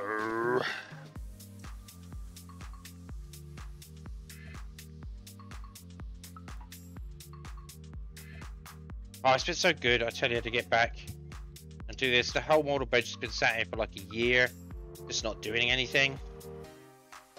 But Maeve say, when's the model bench coming back? I'm like, oh god, don't know. But now it's back. I'm having a bunch of fun. Right, we've been going for. Wait, is that it? Only an hour, nearly 2 hours. All right. Let's pour the paint. Oh, hang on. Let me make sure I can actually get the airbrush out of here. Tangled up.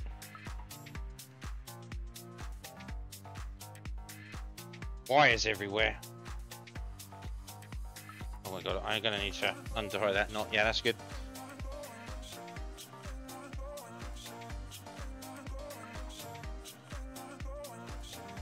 Nice, there we go. Okay, let's bring you over to the model, to the, did that just flicker again? Right, here we go. We are now going to be doing some painting. I'll just make sure, yeah, good.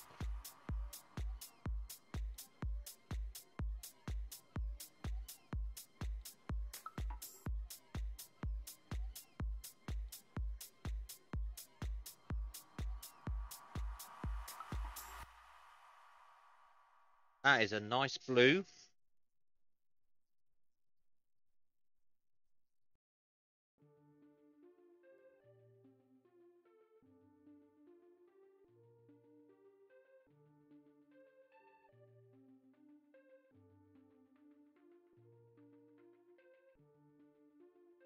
You can see that okay.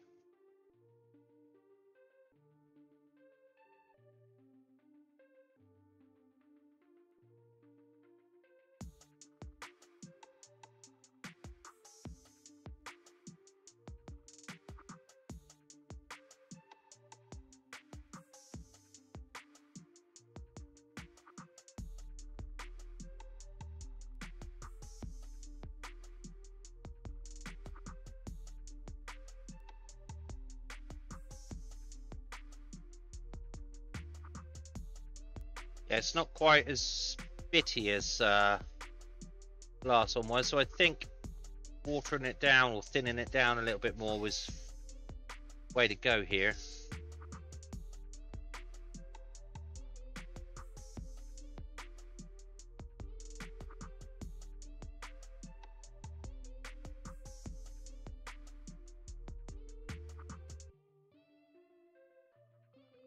We just got to make sure that no red is grinning through, because I mean, red is quite a aggressive colour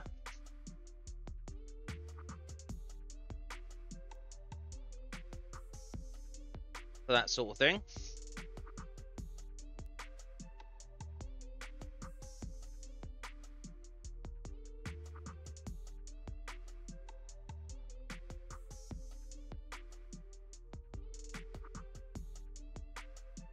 I didn't put my mask on neither, did I? I said about it and I didn't put it on.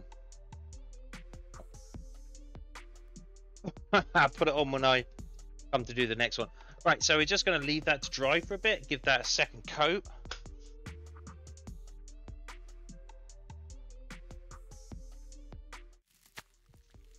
Yeah. So I think what I'm... No, that's not what I wanted to do. That's not what I wanted to do either. Right. So I think what I'm going to do is I'm actually going to, because I know some of you missed it last time at the beginning of my stream before. I'm actually going to show, I'm going to take a 5-minute break, 6-minute break. Oh, let me take these gloves off. Oh, it's getting a bit toasty in here. I can feel the sweat on my forehead. Right, so hang on, let me just go back into here. So what I think we're going to do is that the right one? Yeah. Okay, so what I think we're going to do is, because we're going to take a bit of a 6-minute break, and they gave me permission to show these videos, so I'm going to show it again. I would like to show an introduction into who the RNLI is and what they've done. You know, just a bit of a video. Just a bit of a break for those of you who missed it on my first stream. So I'm going to mute myself, and yeah, I don't know. It's just take a 6-minute break and check them out.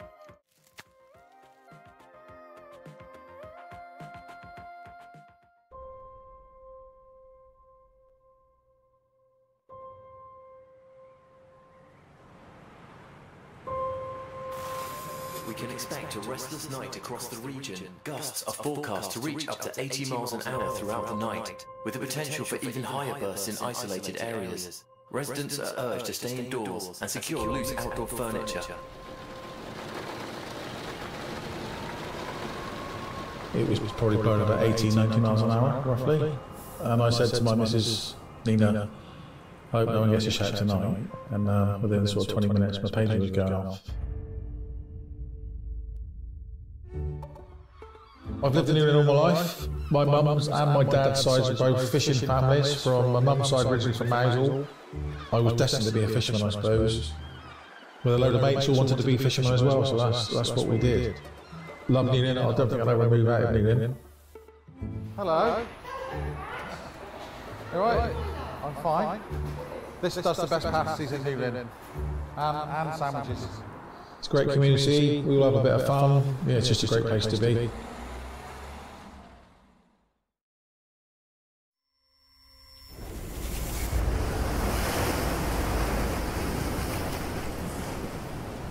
You know, I haven't heard wind like that for a long, long time. It was screaming. Your heart sinks, you know, you just think, oh no, I don't want to go out in that. You don't want them out in that.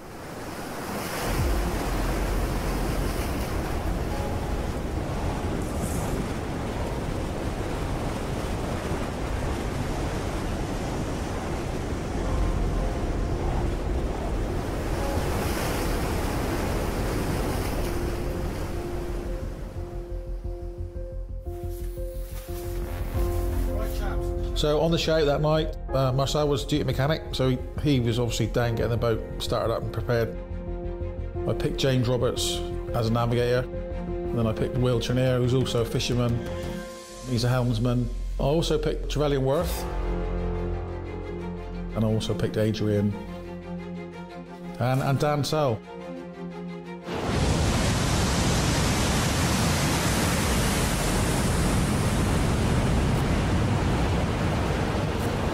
We took one sea that actually took us over on our side, and the wave just picked us up and threw us, no exaggeration, 50 or 60 metres down with the swell.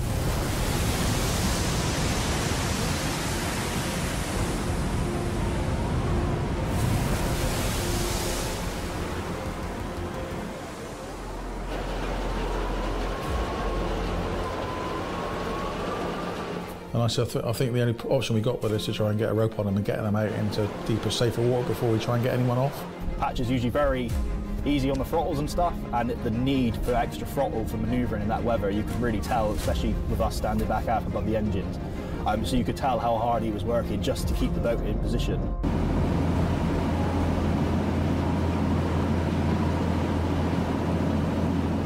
Because we were doing about 2.5 knots, I suppose, with the yacht behind us, and the rope was quite tight.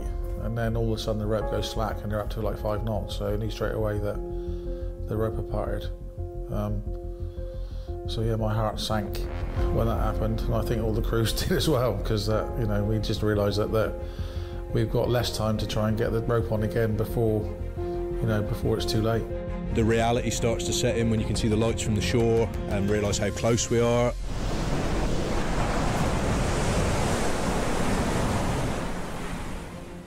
One of our crew members come in and checked if I was okay, and I was like, I'm feeling quite poorly, and I was slowly getting worse and worse and worse to that point where I was like, I wanted to be off this boat. At this stage, Marcel had collapsed. He was unconscious. So the crew were dealing with him. He just went from sort of being really seasick, hanging out the door, to absolutely unconscious and unresponsive.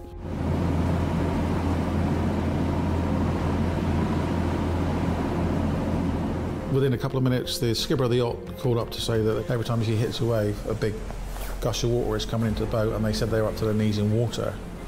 And also, 2 or 3 of their crew were really, really poorly and frightened, and they wanted to get off the boat. But if we didn't get them out to safer waters, and the helicopter would have even called by then, it would have been too late.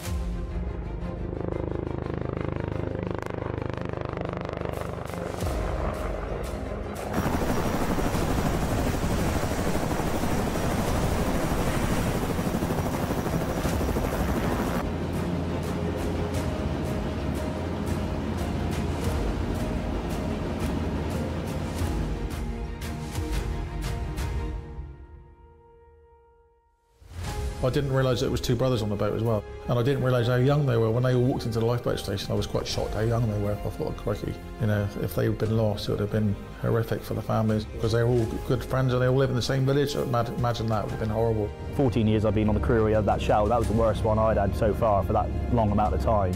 Yeah, it wasn't the best that night. The whole crew, I think, that night just really kind of gelled. The job got done, but it wouldn't have been done otherwise if it weren't for Patch, definitely.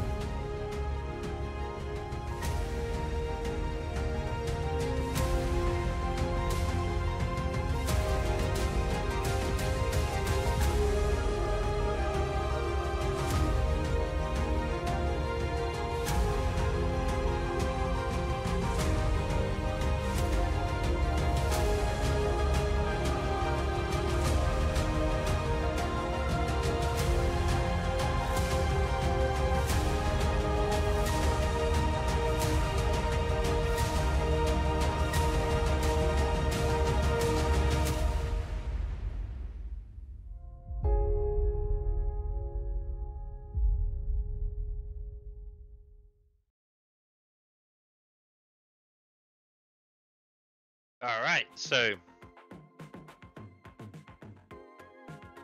that's what it's all about, ladies and gentle peeps. These people that go out there voluntarily and risk their lives to save people who are lost at sea, and they continually fulfill their mission to save everyone.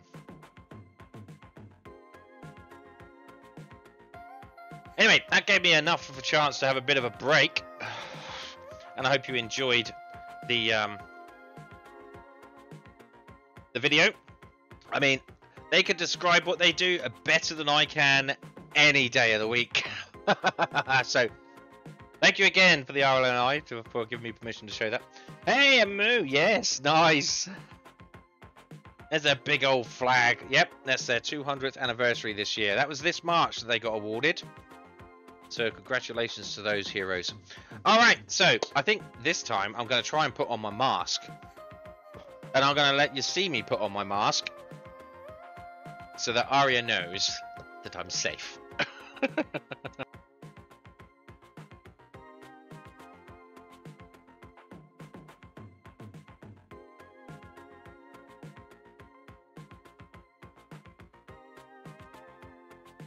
Alright, how's that? Is that better? You happy now?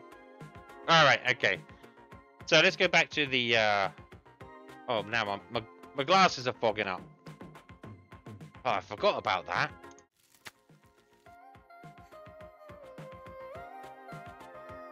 Okay. So we're good.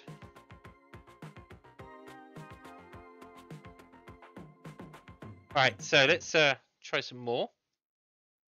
Oh, hey.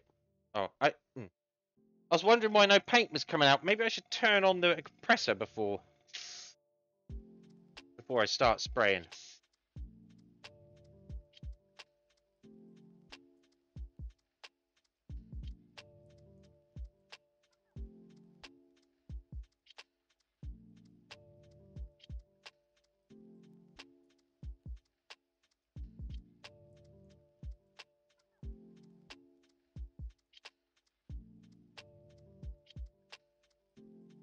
Right. I need to get underneath. Yeah, maybe need to get underneath a little bit.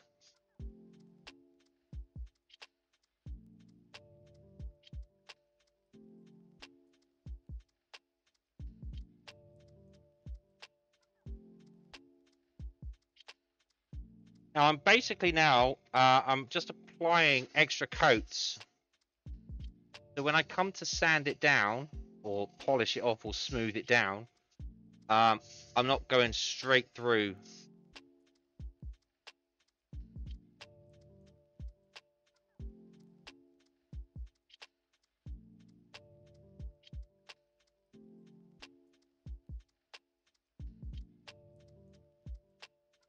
And as you saw in the video, this is the boat that this is the Severn Class lifeboat that they used in that video.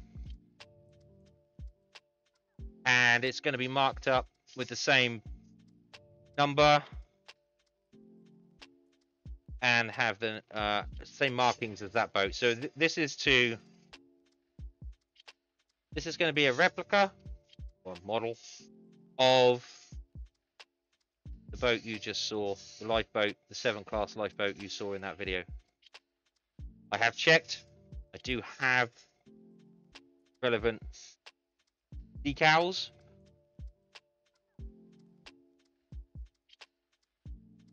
So yes, this is Patch's lifeboat.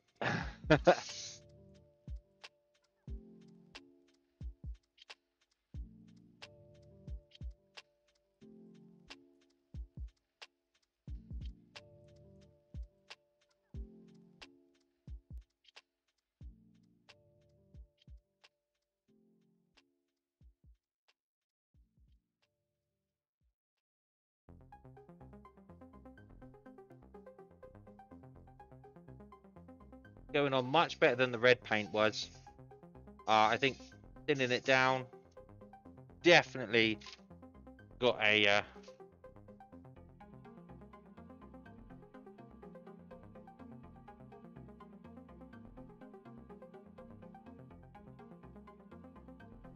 definitely got a better finish to it.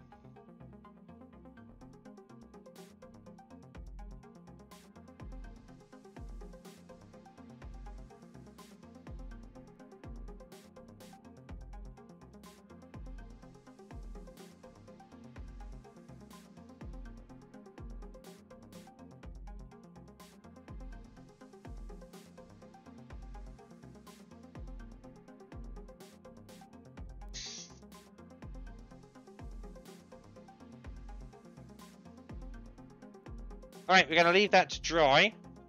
I'm going to run... Yeah, just handy. I've just run out of paint in the cup. So what we're going to do is we're going to run some... airbrush cleaner straight back through the cup. And...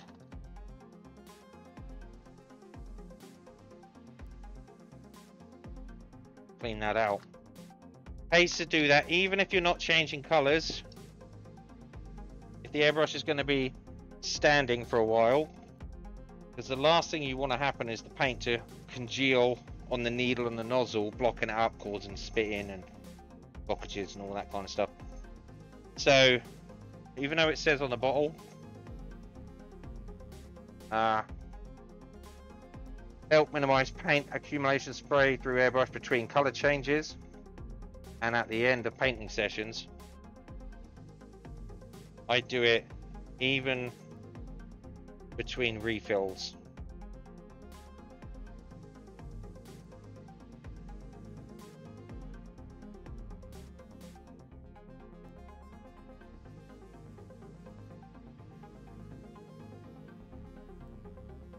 I do go through a lot of airbrush cleaner, but thanks to Nina, or Aria, sorry.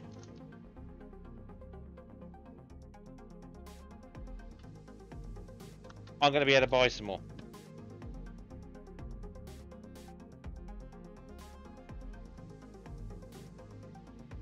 Got to keep that airbrush in good top working order, because that is definitely what produces the quality paint finishes. I know there's not much to see at the moment. I just waved my hand around to make sure that the camera is still working. But yeah, okay. Brilliant. This camera seems to be working so far.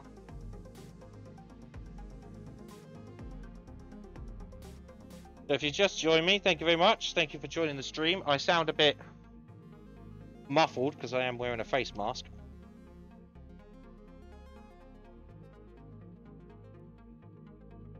I'm gonna get the chemicals in me. I said I don't want to get the chemicals in my lungs, says someone who smokes. The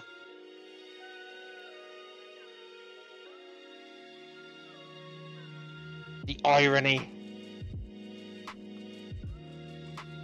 Right, so we're going to turn that off for now.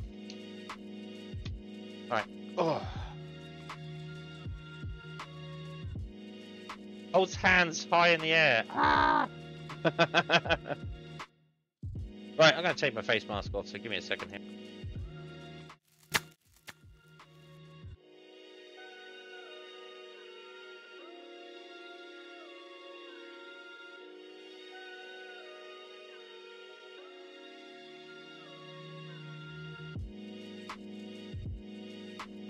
Okay, fantastic. Right, so I can put this paint stuff that I've got on my main model bench over here, and we can spend some more time knolling out the little bits of plastic that we need to paint for the next stage. I'm gonna throw. I think I'm gonna throw that away. Where is my? It's the one thing I keep losing because I keep moving it around so much. That's the tissue paper. So we're just going to chuck away the paint cap. Alright, good. Move all the paint mixing stuff over onto the paint bench. Now the camera's working.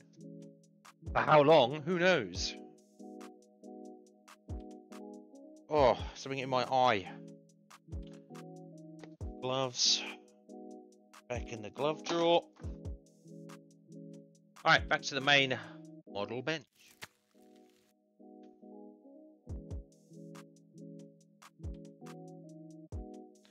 Okay, let's get out the rest of the bits. Now, I was going to knoll out some of this during the week, but I never got a chance to. So we're just going to have to do it today. And it's a good opportunity to do it and chill out while the paint's drying. So, if I remember rightly, we nulled out all of this. This. That's all done. That's good.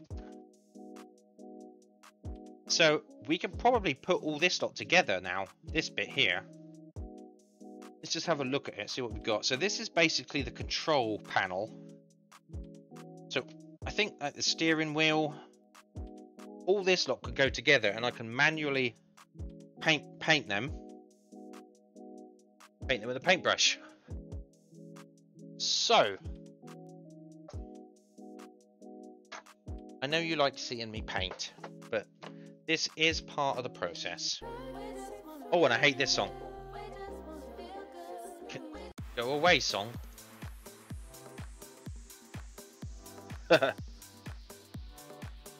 Alright, okay. I need my scalpel. Oh, come here, you. Come here, my scalpel.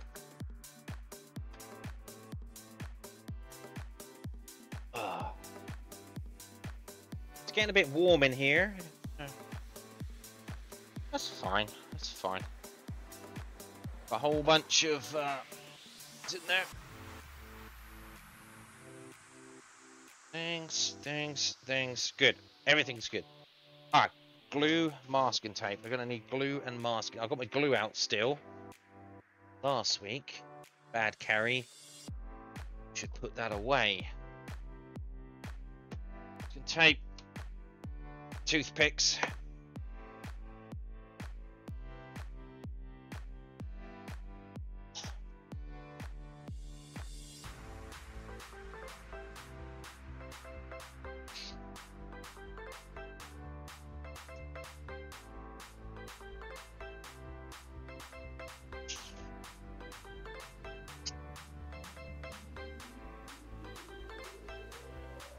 All right.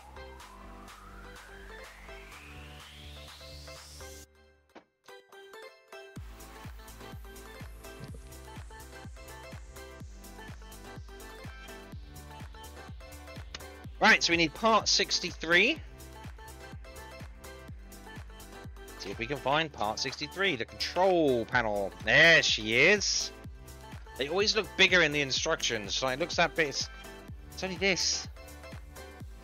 This tiny little thing.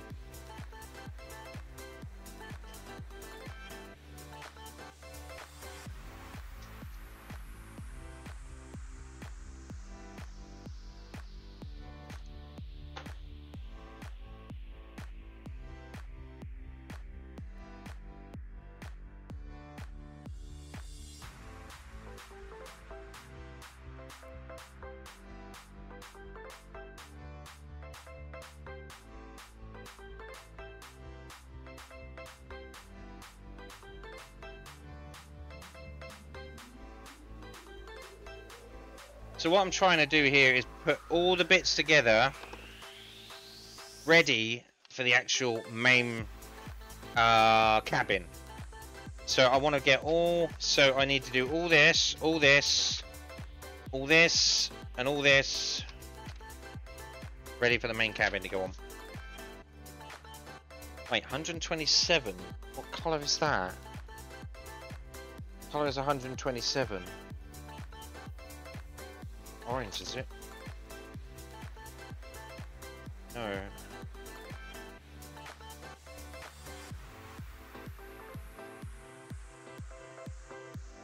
Alright, okay, so we're going to be able to paint that as we go. That's not bad. Okay. I think that's just a bulkhead, so it should be fine.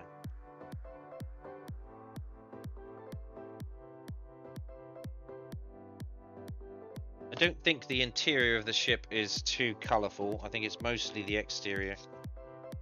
As the red, blue and orange.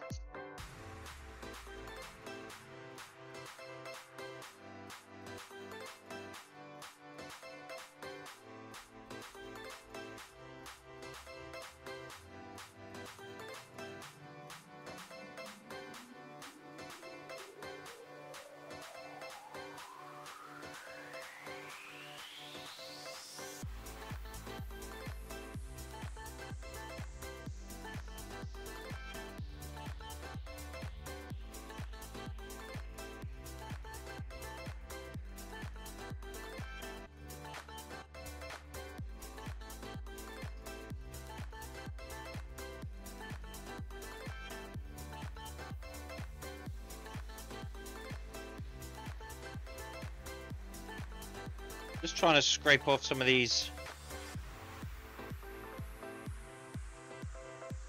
little bits of plastic which used to hold on there. Hold it on the spool, because I can't get the sander in there. Right, so I need the steering wheel, which is 65. So that should be fairly easy to spot, because I'm looking for a circle. It's not in there.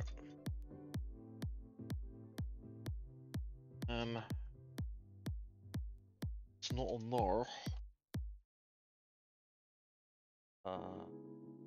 That seems to be all the outside stuff, so here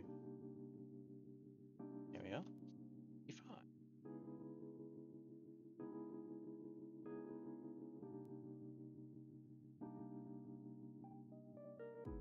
Hold on to the piece you want to keep. Just gonna snip that out entirely. Yeah, so Joanna, you were saying about the orange lines. Here are the decals. So I will be able to put them on without having to paint them on. So that's all the decals. 17 is the... there was a reason every single one of these had the 17 prefix. And I can't remember what it was. Is that the year it was launched? No, it wasn't. I'll have to check that, but every single Severn class has got a 17 prefix.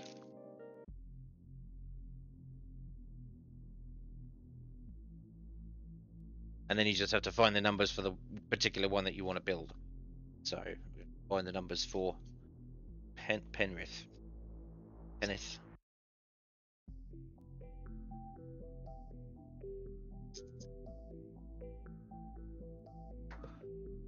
So we've got a RNLI station near us. It's up in Hamble, but it hasn't got a Severn class. A friend of mine did. He's he's into knitting, and he knitted a little lifeboat with a lifeboatman, and he gave it to them. He went over there, and they gave him a tour of the station and the lifeboat and stuff. I thought, oh, that's pretty cool. I was thinking about maybe donating this model to a lifeboat station, but I thought, you know, the only station you could donate this model to would be the station that actually has the active lifeboat,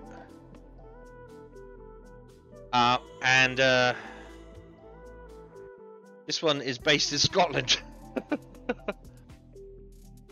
I thought that's a little way. That's maybe a little far for me to go to just sort of hand over a model. So, yeah, I've always wanted to go to Scotland.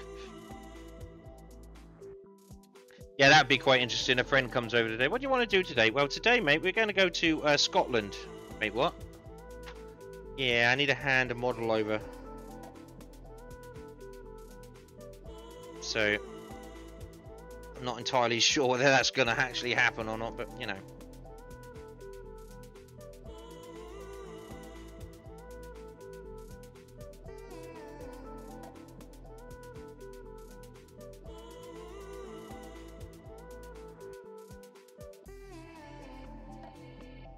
There we go.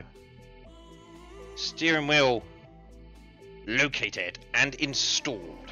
Alright, 64. 64 seems to be some kind of computer console. It's a kind of a weird shape, so I'm now just looking for... Well, it's kind of a generic shape. That's a problem, so I'm kind of looking for... flat with a square box on top of it. This could take all day.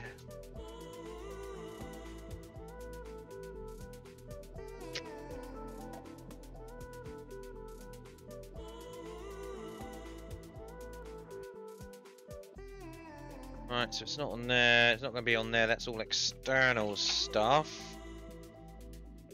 So come on, 64.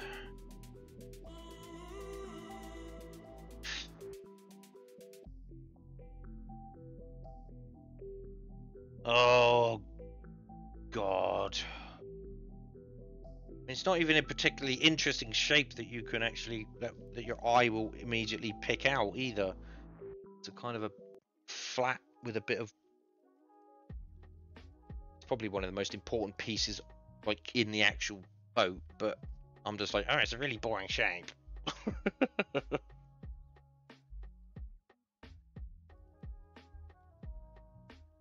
Okay, well,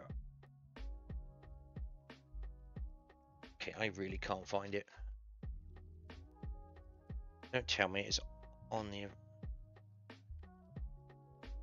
There it is. It's just much smaller than I was expecting it to be. Okay, good.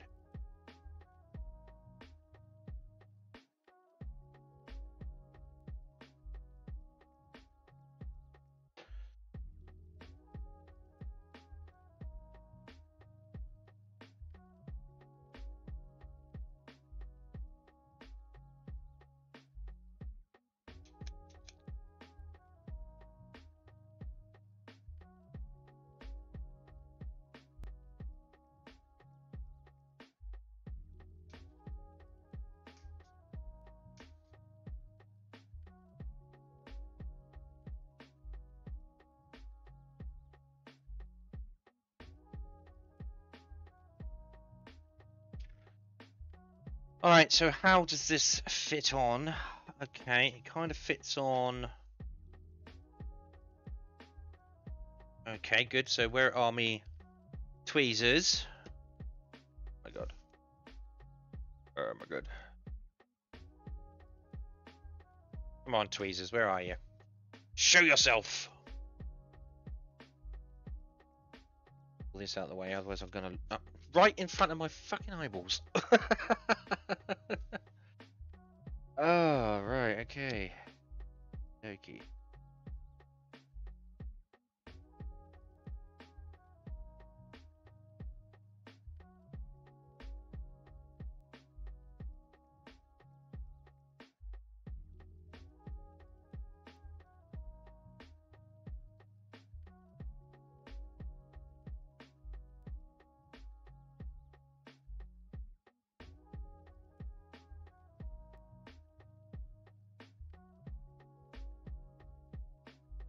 Fantastic. What I am actually going to have to do as well is what the hell is that? It's just like a. I mean, I can find a bit, but it's just pointing in the general oh, wait, it's okay. It's just pointing in the general direction of that. Luckily, I can see a little hole where it goes. I hate it when kits do that. They're just like, yeah, just put it. It's somewhere around there. I mean, I'll let you figure it out. I mean, you're smart, right? Somewhere in that general vicinity. Right, so I'm just looking for, oh my god, number 64.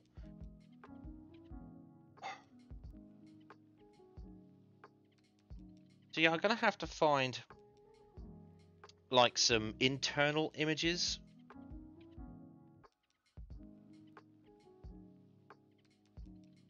Because I would like to paint up the inside.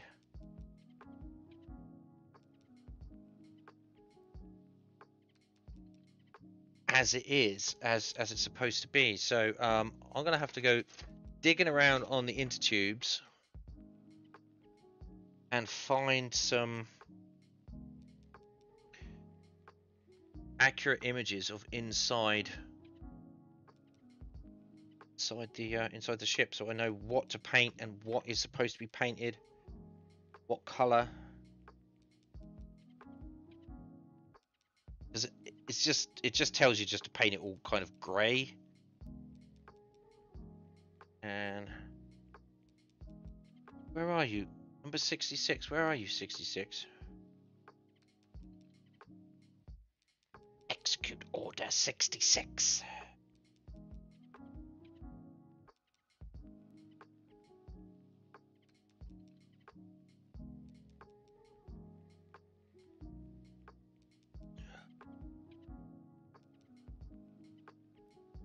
Come on, 66. Is it going to be back on this one? It's always on the tiny piece, isn't it?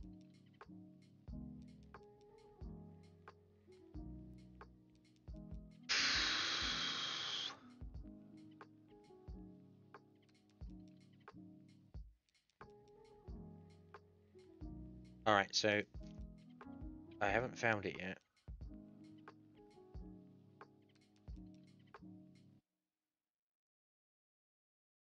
I found 68.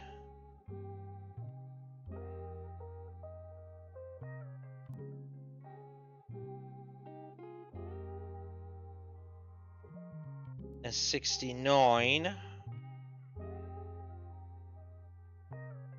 God, where are you? 130. I was going too far forward.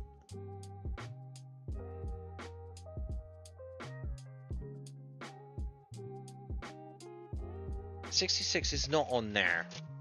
I'm freaking sure it's not on there.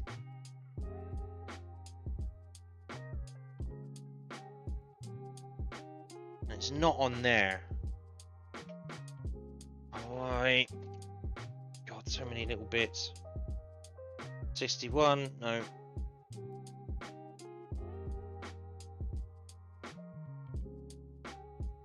Nope, that's all external stuff by the looks of it.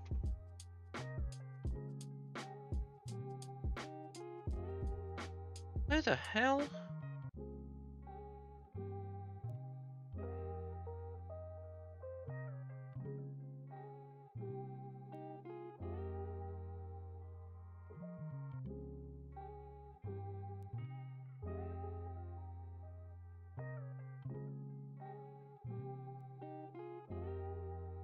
It's not glass piece because they're marked up differently.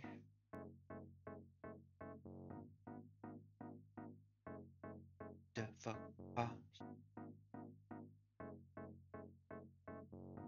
Oh my god.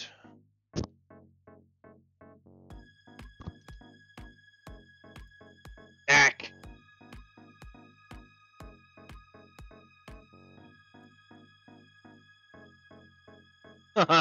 Someone help me!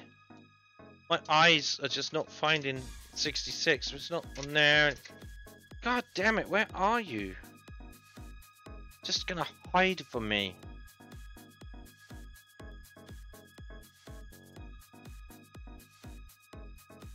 I can't even find. I mean, it's not like I've cut it out by accident before because there's no space here.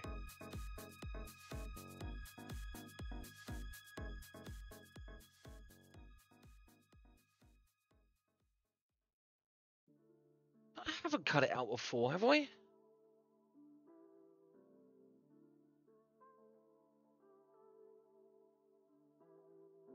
No. And where the fuck?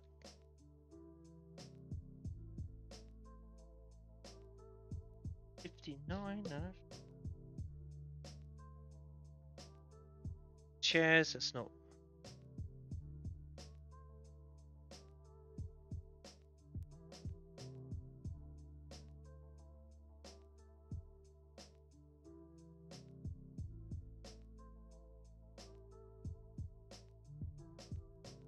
Alright, okay, maybe it's just not in here.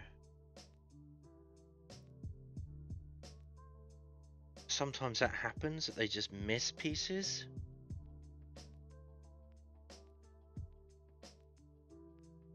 I am definitely not finding number 66.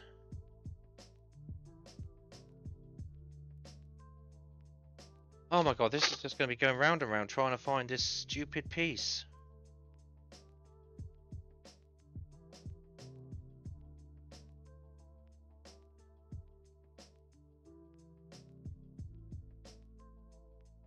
Alright, one more look at this. That's that bit I was just looking at. If I can't find it now, then it is just not there. Ah! I say that. And there it is, the little bastard. That is, yep, that's 66 right there. Oh.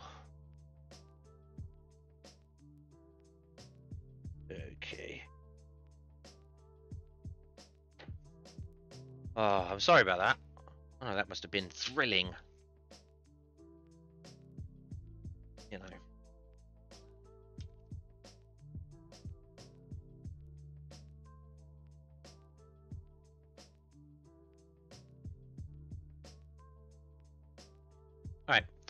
So that kind of...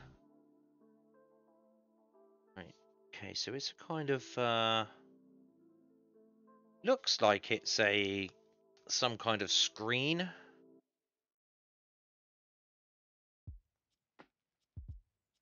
So...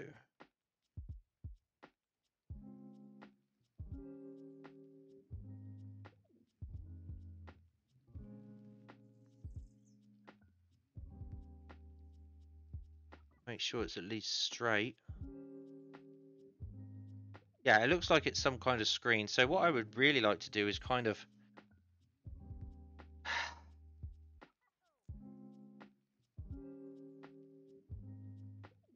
trying to figure out a way. I have an idea. Like, you know how computer monitors in enclosed dark spaces kind of light up the surrounding area? Kind of want to paint light onto things inside the ship, as if those monitors are lighting something up, like lighting the area up around it. It's going to be a bit tricky, but I got a feeling I know how to do it.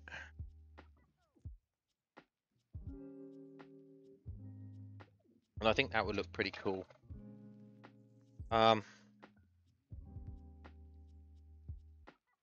I've got to figure out what kind of light they're going to be. Just get me for this. I'm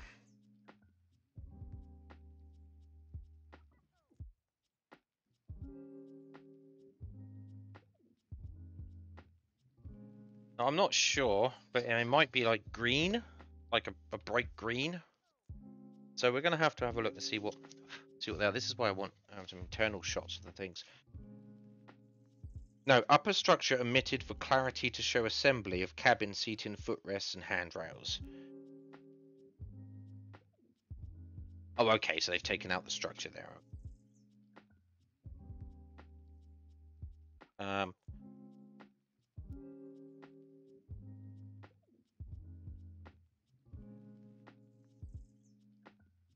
Right, so what have they done here?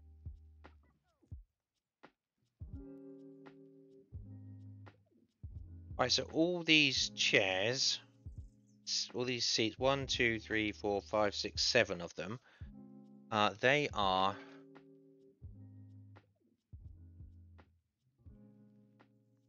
over here. So what we can do is we can do a bulk cut.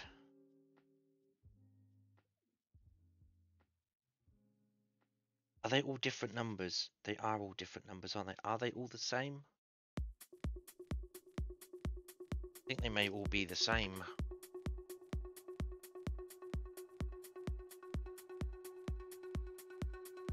Yeah, I'm not seeing any difference to them at all. Right, so what we're going to do is we're just going to cut them out. Oh, we get the bigger clippers for that.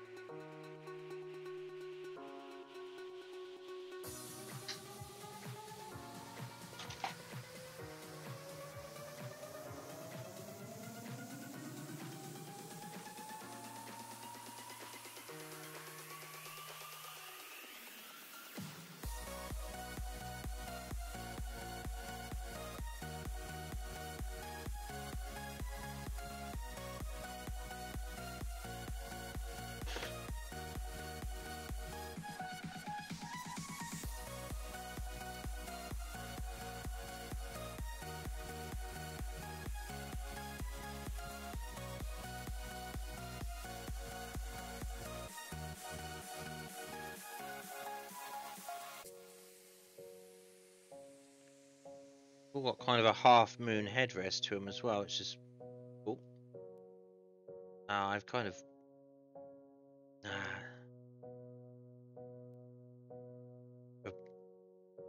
balked a few of these. Yeah, I've kind of clipped off the top of the headrest on a few of these. God damn it.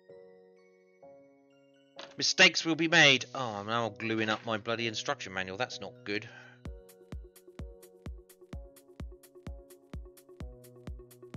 Right, so we're just going to have that as one big... I don't want to take them out individually. I will just spray them up as one individual lot. That'll make that whole thing easier. Jam that in there. So that's the chairs done. Right. That was easy, wasn't it? So I need piece number 70. That's also kind of...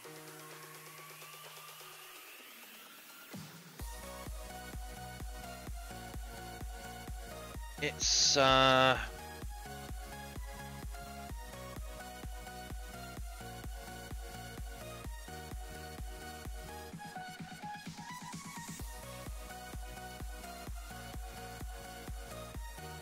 Now the annoying thing about this, it hasn't quite printed the shape, so I don't really know what the shape is I'm looking for. I'm just going to have to kind of go on the numbers here. On the numbers. That's a hunt. That's the hook at the back. Winch. So piece number 70. Where are you?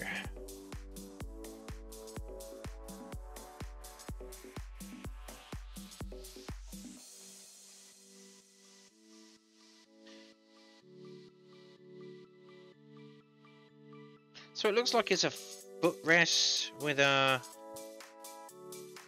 bar coming off of it. So not sure. Right. Get it there.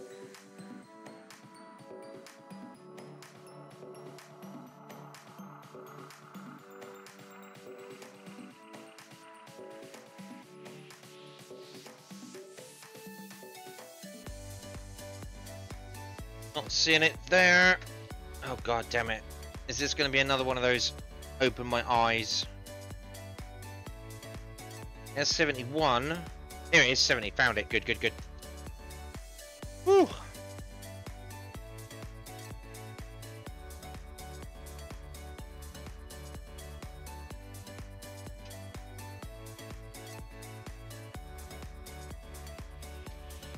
I'm gonna snip that out.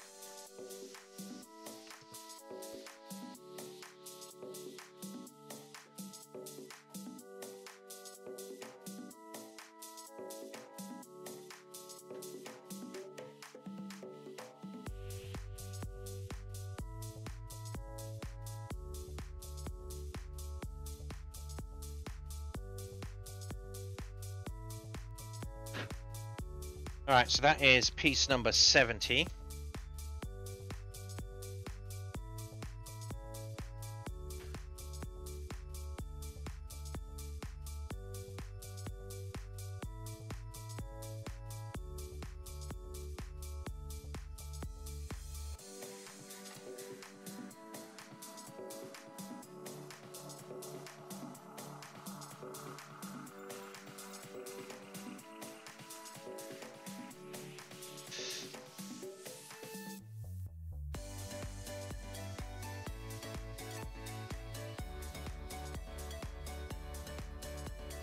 Okay, how have we been going?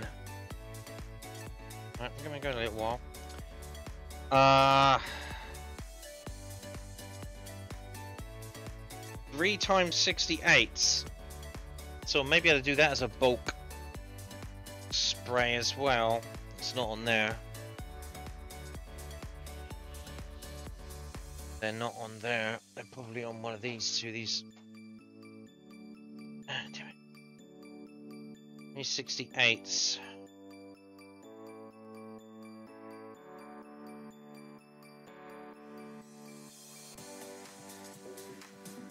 Should be 3 exactly the same. Oh, here we are. Yeah.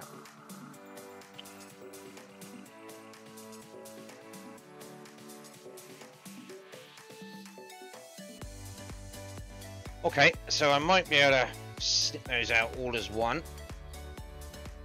Like that. Like there. There.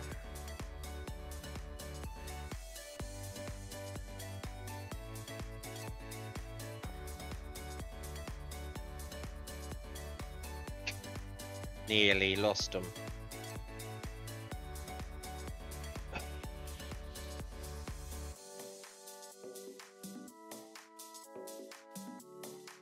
Oh well, that one's literally just come off of its thing.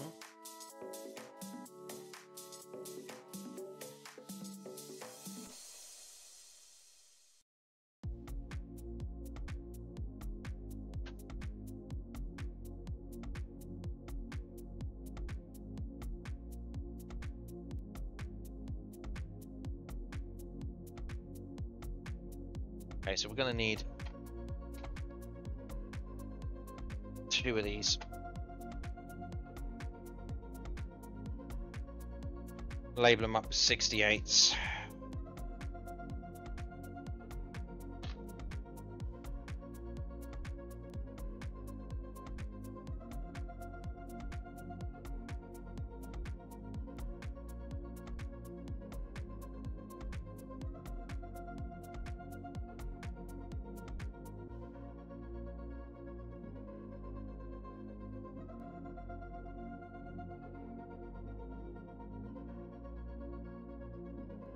Yeah, it's getting a bit warm in here. Spending a lot of time in it, moving around and stuff. It's getting a bit toasty. Alright, so that's 68s.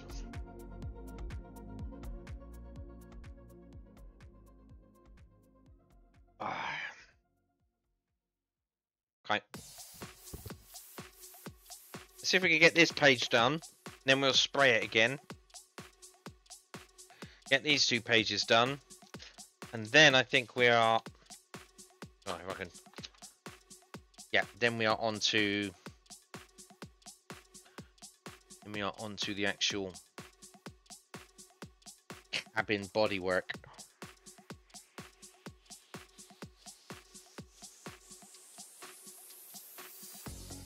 Right, so I need number 67, 71, 87. So, right, 67. These all seem to be like bars to hold on to. Like they're HCHs or holy crap handles.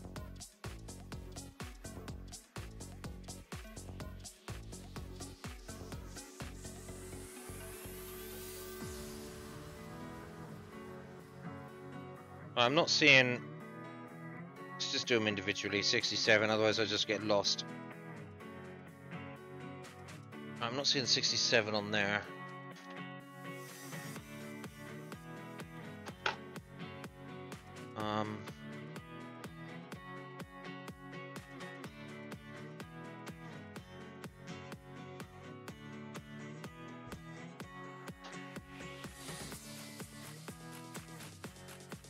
Oh, here's a bunch. Is this...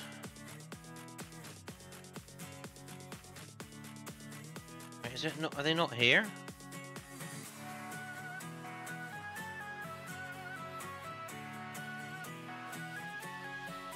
Oh yeah, there's 67 right in front of my eyeballs.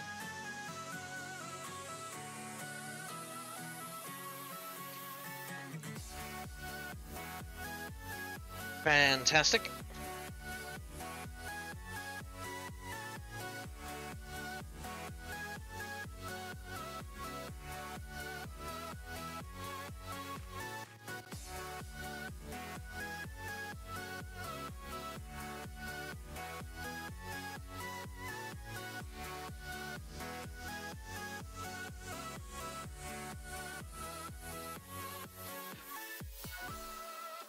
We might need to actually...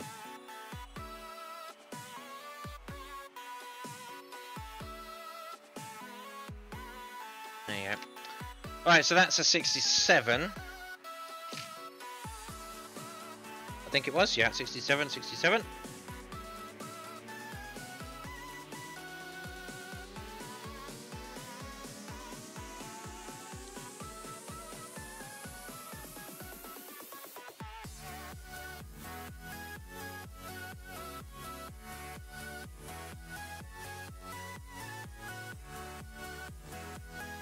Hey, what happened to it? There it is.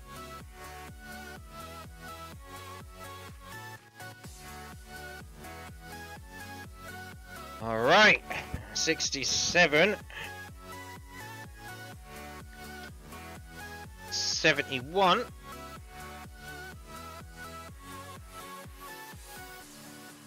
Right.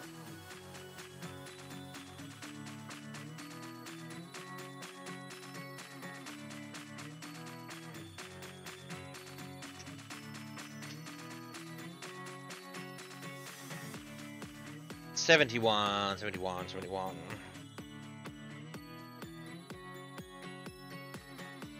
Are you going to be on this piece? You're going to be on this piece, aren't you? You're a HCH. That's where all the rest of them are. No. No. No, not that bit. Wait, 60. What did I say? 71. Yeah.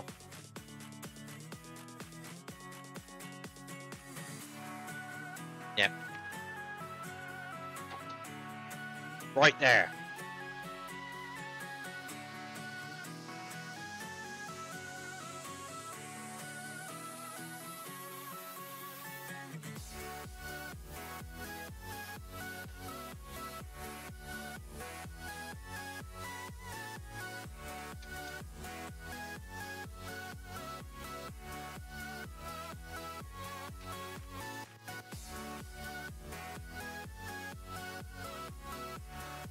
There we go.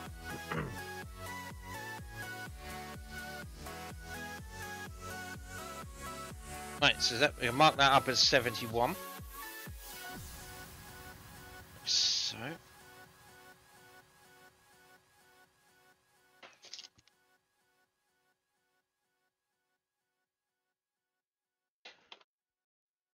okay. Oop.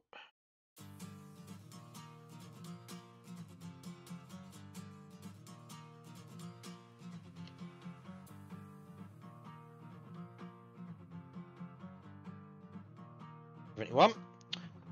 87 we need now, and that's another HCH. And that is a perfectly straight line. Okay, great. Well, that's going to be handy, that one. 87. Yoink.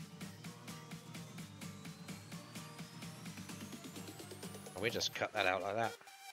Oink. And yoink. There we go.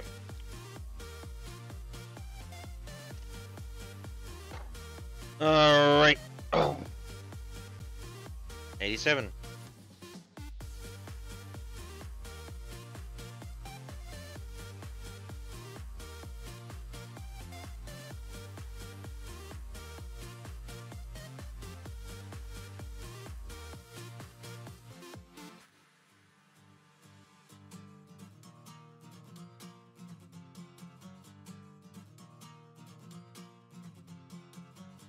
That's a brand new crocodile clip. It's still got its little rubber bits on.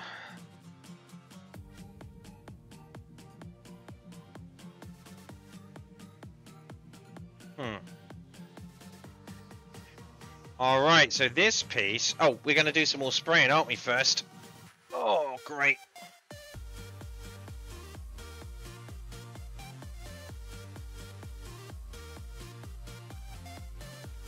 What did I do with my lighter? There we go.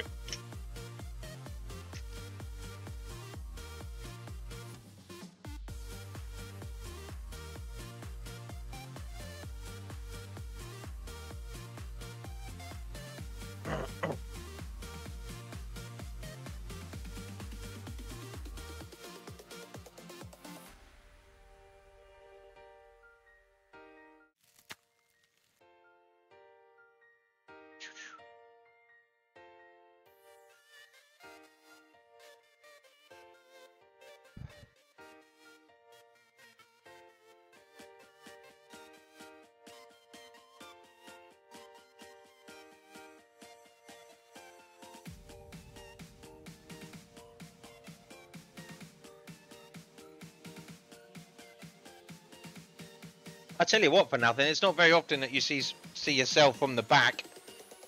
You know what I mean? All right. Let's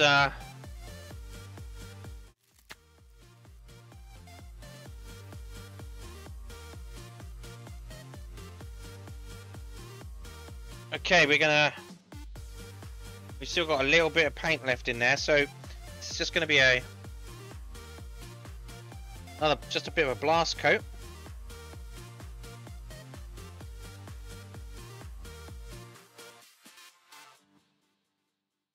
Oh, and of course, I have to put on my face masky. Hang on, give me a second here. Got my face mask.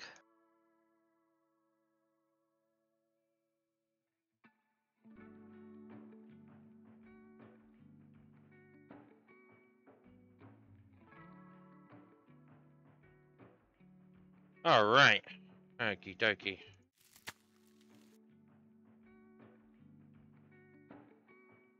All right. Let's go spraying. We are getting some spray on that, yep. This will be the final coat.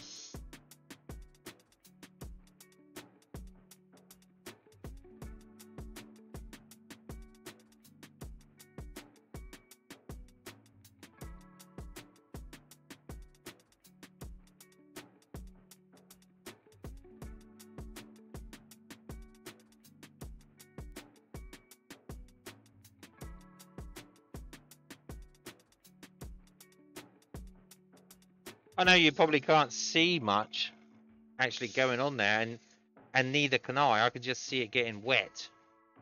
But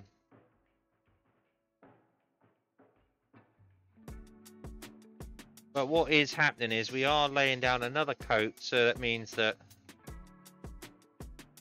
you're not going to grin through, not going to sand through to the underlayer when we come to smooth this off.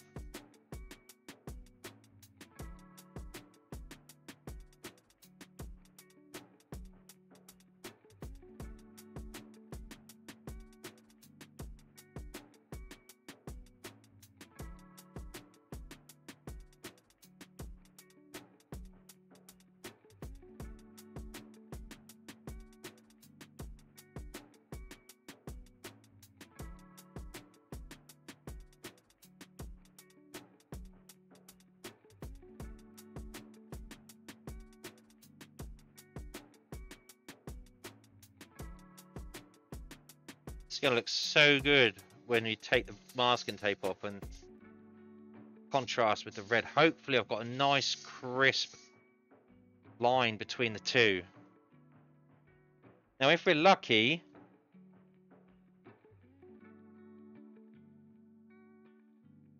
that might dry. It's quite warm in here. It's not cold, that's for sure. So it might dry pretty quickly. And we'll be able to see what it looks like with the masking off.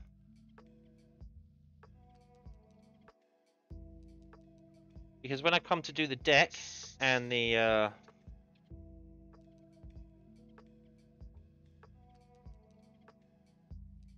cabin, this is all going to be masked up again, and we're not going to see it for quite a while. So I want to get this all done perfectly. Be happy with it. Ready to receive the decals and the gloss coat. And it's all done. So I think that's pretty much the end of that paint. So we just run out the brush here.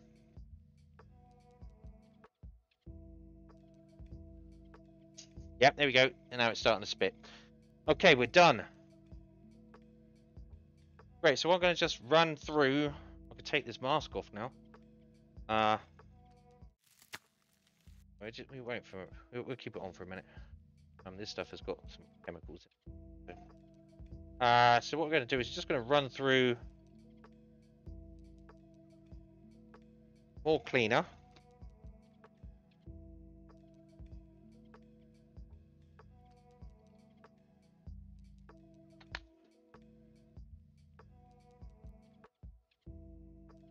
like I say.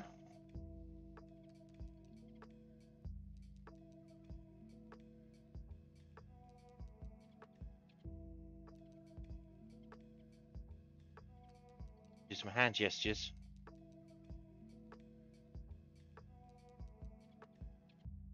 I've consistently had 6 viewers today, so I really do appreciate everyone that sort of stuck around to check out my stream. I know they're a little bit more boring than even Farming Simulator at times. I'm just sitting here holding my finger on a spray bottle, but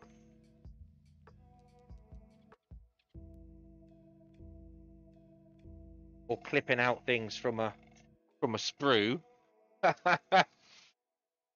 I really do appreciate you all sort of sticking around. That's been really good. We've had a few people pop in and out, so yeah, at times. Didn't have to be honest, Duana. Could have humoured me a little bit. Oh, I feel sad. But in all honesty, model making isn't exciting. It isn't fast-paced action. It's chilled. It's relaxed. And let me get this bloody thing off.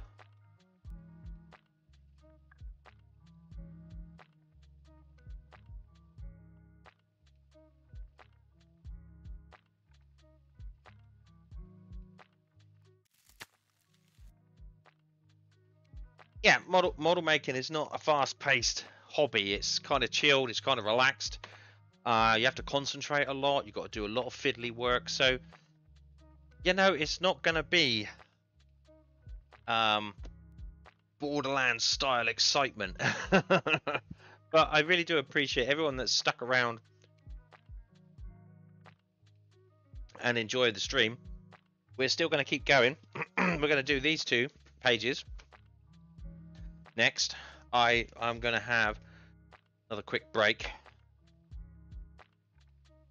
But yeah, it's fiddly work and it's concentration. That's why I like it, because you actually can chill out, you can sit down.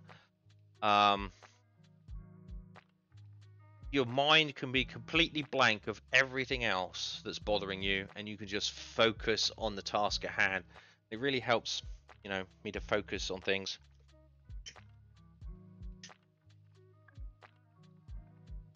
Problem is, you can't do it for too long. You know, I can stream playing games for like 6 to 8 hours sometimes. But this, because it takes a toll on you mentally, because you're just kind of almost meditating and kind of concentrating for that long, you start to make mistakes. It's like, yeah, okay, now it's time to put things down and call it a day.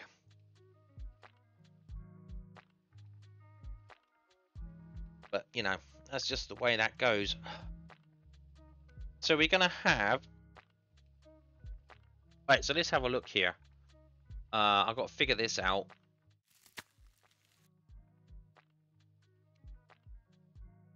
Right. So what this is showing me now... Let me just come over here. Zoom in. This is showing me an actual whole area of build here. So we're going to put all this lot together. It's a whole back bulkhead door that leads into the cabin. So this is essentially is a very essential part of this lifeboat.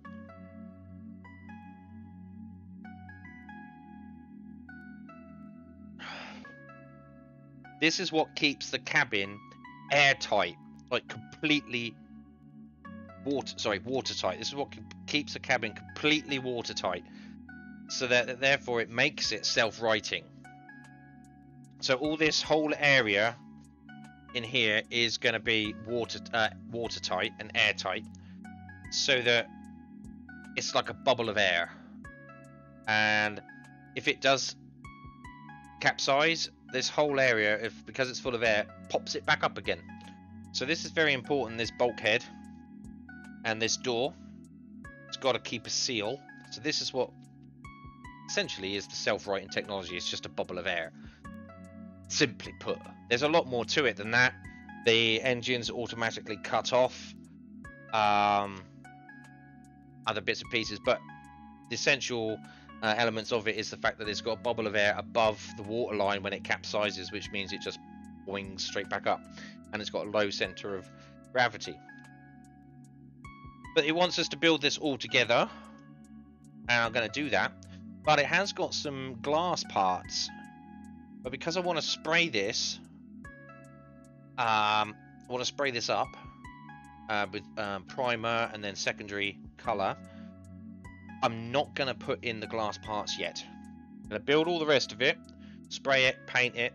When it's finished, then I'll put the glass parts in.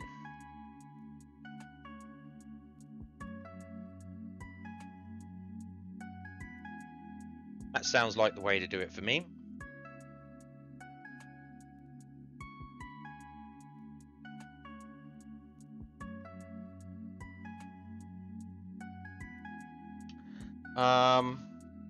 Yeah. And then we're going to do this piece. This one shouldn't be too bad.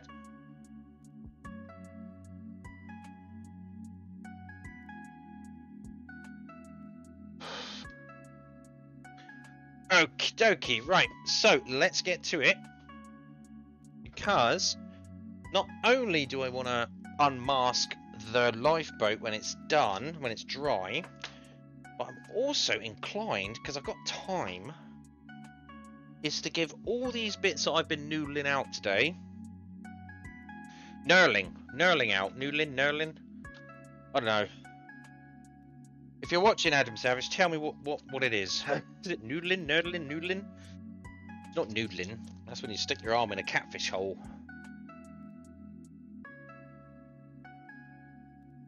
So yeah.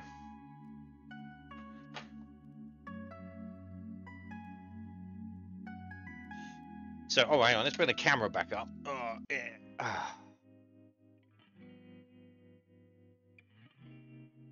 I'm hoping this is kind of a relaxed, chilled stream for you to sort of like have on a second monitor at least. You know, I do a similar thing with Tested. I like watching people build things. And the other day, I mean, I didn't understand anything that he was going on about. Adam Savage was going on about his lathe, and I have no experience with a lathe at all. As I was doing something else, I just had him there, and he was there explaining this, that, and the other, and what he was doing, and I found myself half the time just sort of like staring at him, just watching him do whatever it is he's doing, even though I didn't understand exactly what he was doing. I didn't have any experience with a lathe at all, and it was just like, this is just so relaxing. It's just so chilled. Just him in his workshop on his own, working on a lathe, talking to the camera. Brilliant.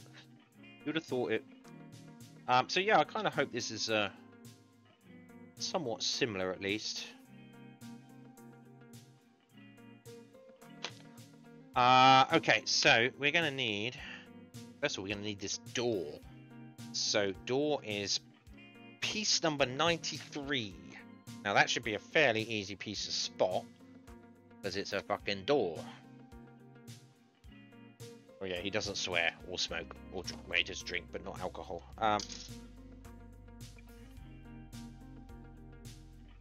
Oh, it's got... I think I found it. I have found it.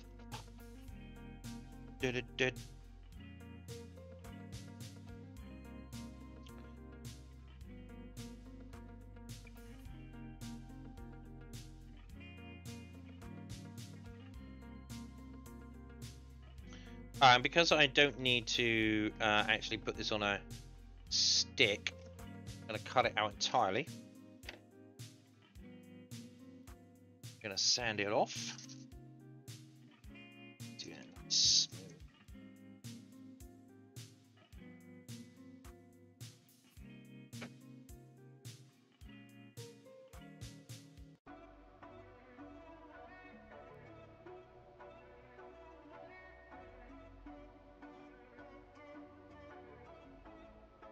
Okay, don't smooth those off because those are actually hinges.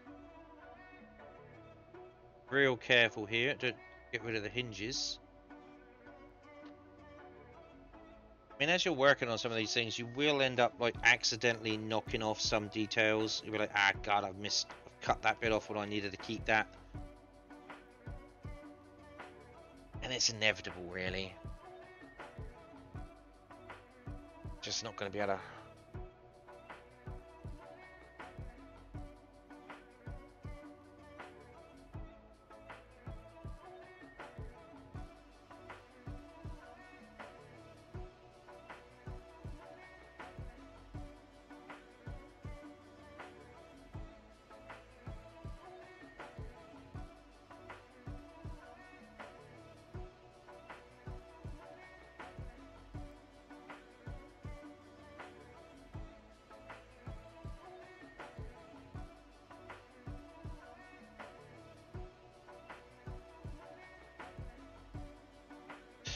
Ah, well, it looks like I'm going to have to sand that down when I've finished that. Are you going to stick to that? Is that what you needed to do?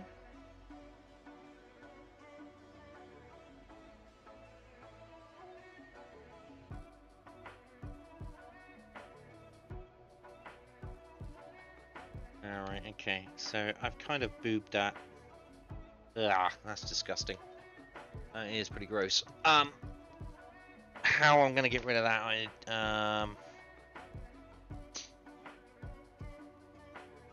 there is some overspill of glue on the edge there, so what I'll do is I'll wait for that to dry, and then we'll get one of my little sanding things down, and we'll just sand that off, get that nice and smooth. Yeah, we kind of dropped the ball there. I mean, it's on the inside, so it's not. Yeah, I still want to. I mean, let's have some pride in what I do, I suppose. Alright, so now we've got to find piece number 21. Oh god, it's just a square piece, isn't it? It's just going to be it's just a square piece. Chances of me finding that within a decent amount of time are nil. 21. 21.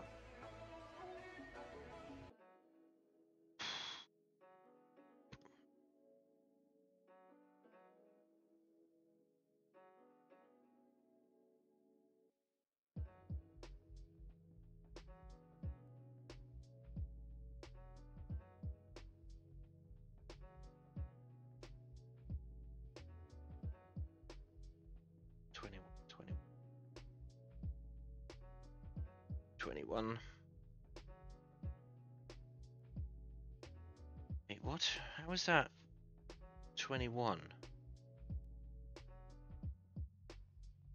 That says 21, but it's a completely different shape. What?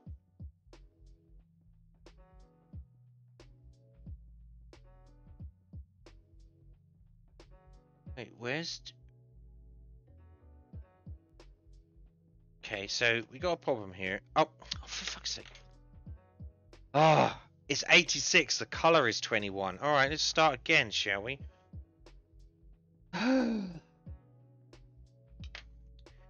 Old man brain. 86.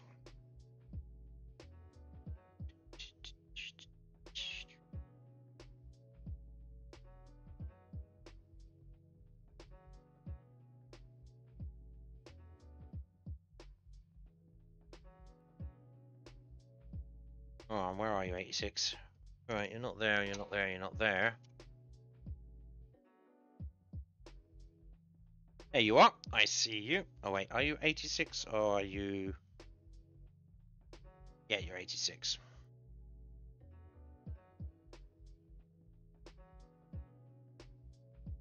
I mean...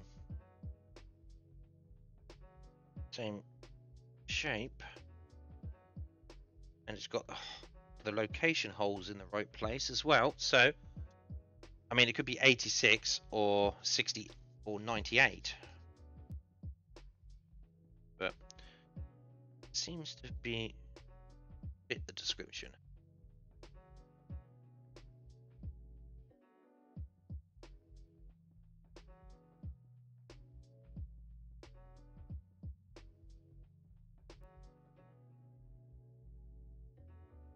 Well, that just slot in there just like with a snap. That was great. Right, 83.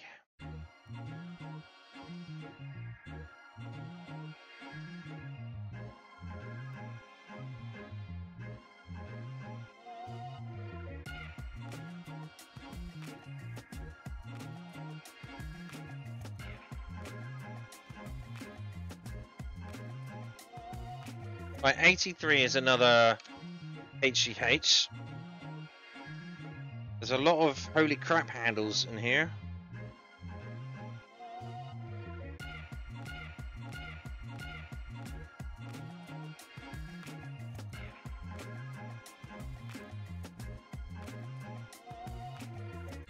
There we go. There she is.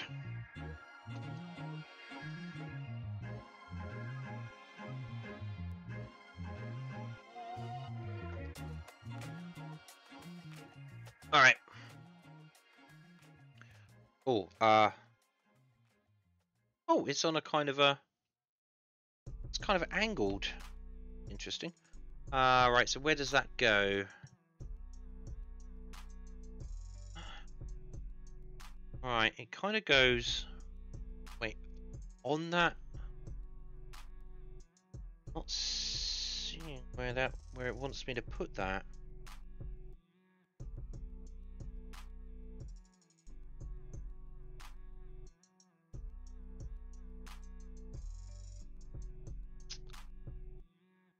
Okay.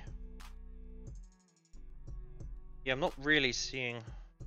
Wait, where did it go? I think it goes on the side of the door, like on the door frame. Maybe that's where it's going to go anyway.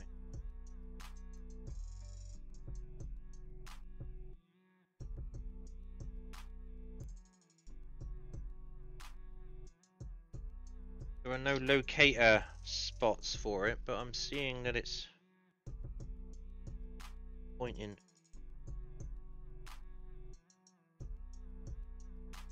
Here, so.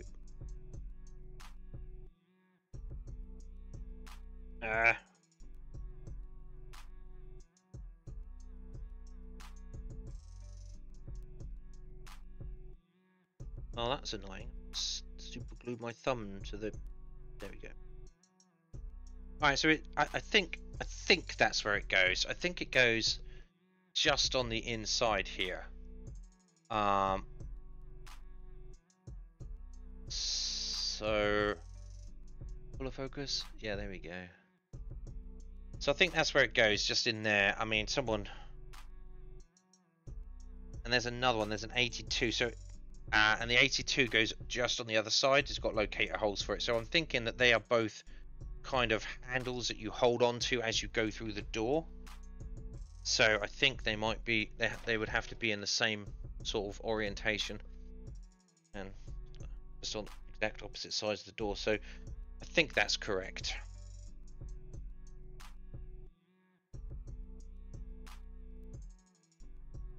I'm going to grab number 82.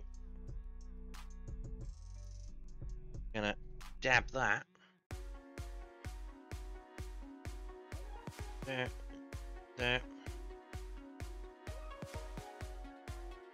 It was here somewhere. Oh, fuck.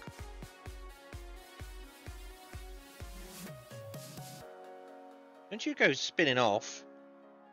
You go whizzing away like those bits of wood in Farming Simulator last night.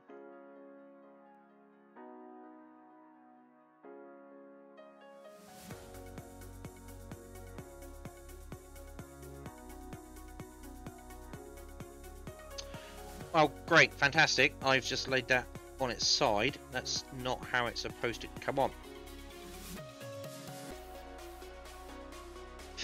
Oh, great. Oh, great.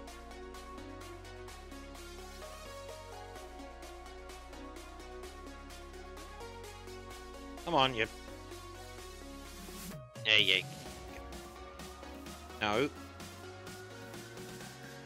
Don't stick to the metal of my tweezers. There we go.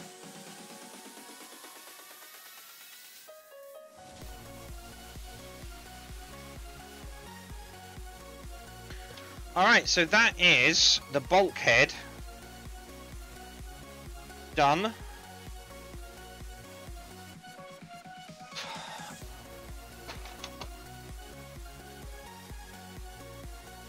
That's the bulkhead. That's the bulkhead.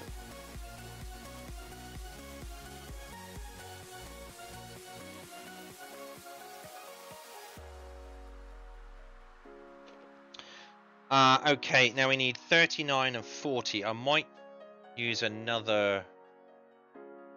Oh, we've lost a piece. Lost a piece. This is why I don't like this plastic on these crocodile clips. Look, we've lost a piece now. It's spun out of these. bloody stupid plastic grips on the crocodile clips, and now I've lost 87.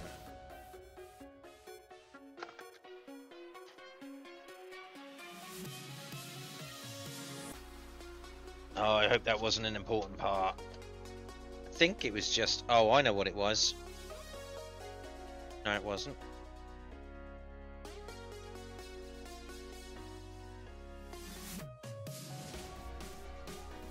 Oh, that could have gone anywhere. That could have really gone anywhere.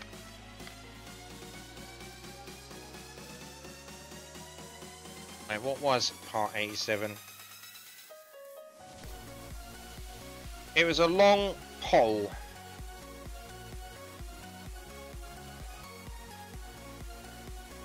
Well, bugger.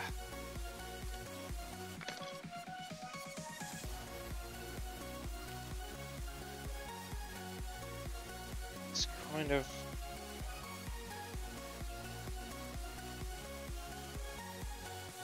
Alright, well I'll have to shift these around later on and see if I can find it. But at the end of the day, it's not really a huge... It's not really a hugely complicated part. I could probably make something up to go in there. Alright, okay, so forget about that for now. Things happen. Right, part 39, which should be fairly straightforward to find. Yeah, definitely Eep. It's just kind of... Those rubber bits, those rubber pincers on the crocodile clips are... They don't grip so well. Never mind. Never mind, it's not a hugely important piece.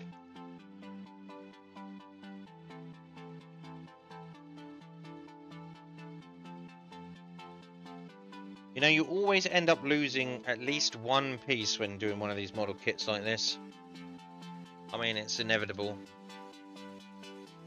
There we go, there's 39. That is what I need. No matter how careful you are,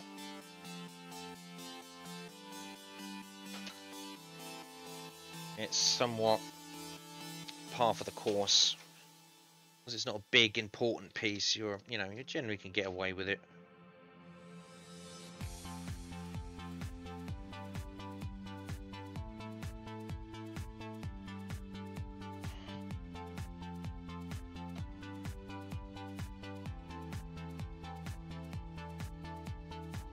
Okay, this is 39.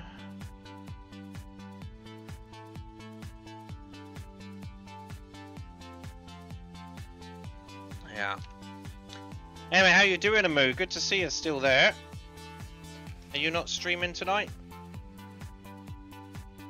What have you been streaming recently? You've been Forbidden West, haven't you? Pretty cool. Right, okay, so that's going to be enough for them. I will grab another one of those things. Half an hour. Oh, okay, cool. Cool.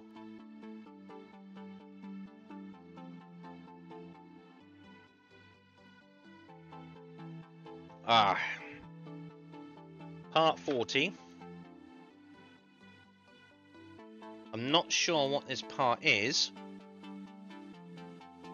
but I think what it might be like a toe,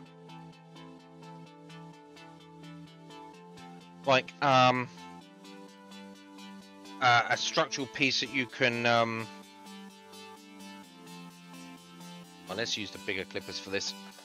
A structural piece that you can wrap like cable or like a rope around. I forget what they're called, but like in the video when they were describing it, they put a toe cable on. I think this what I mean, like I say, I don't know, but it looks like it might be one of those things that you can wrap a cable around or wrap a tow rope around. And it's part 40.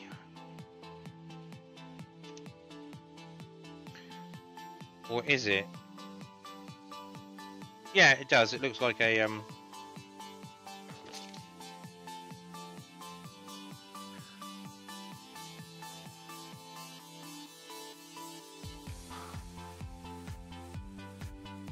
wench.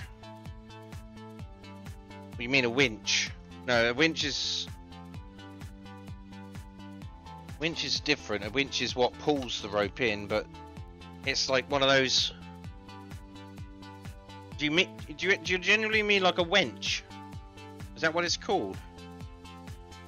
Like you wrap the rope around it to lock the rope into place? I mean, if that's what it's called, then okay. I don't know. I'm not a boat person. But okay, if it's a wench. Tie it around the wench. I mean, that's confusing to have that kind of word. Because it sounds a lot like winch. But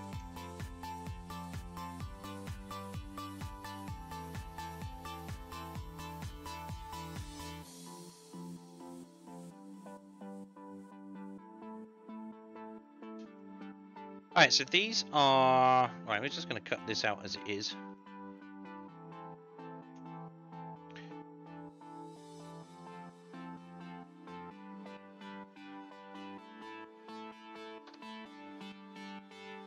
Alright, now what... That was part 95.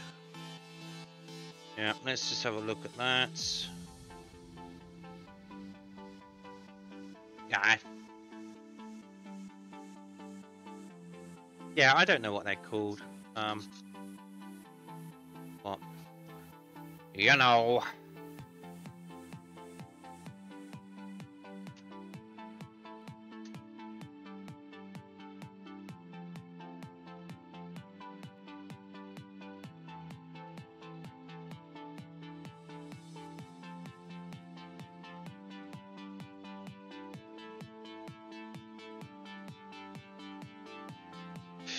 Alright, now this is going to be the last piece we're going to need to do, for now at least, and it's 101. We'll just snip that out, and then snip out of there, and out there.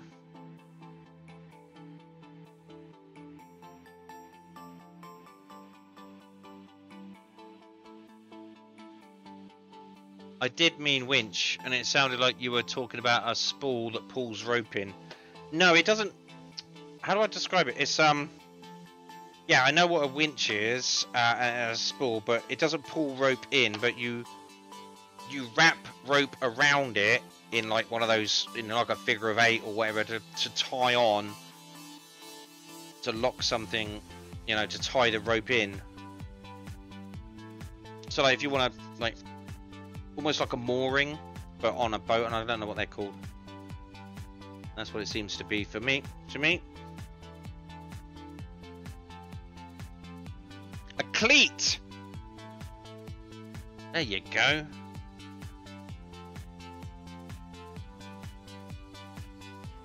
Just a bigger version of a cleat. Yeah, it looks like a cleat. That's it.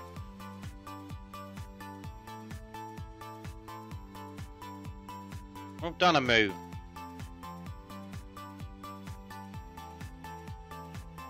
That was a moo that said that, yeah. Great.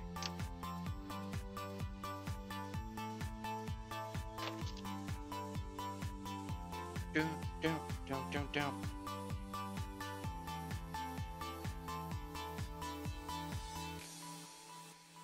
Alright, we're good here with 101. Stick that on here. Okay, so these should be all the parts I need. Apart from that bit that's gone Wonderveg.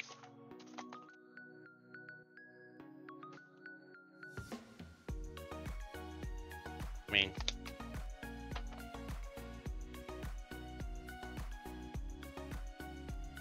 Have a quick... Ah!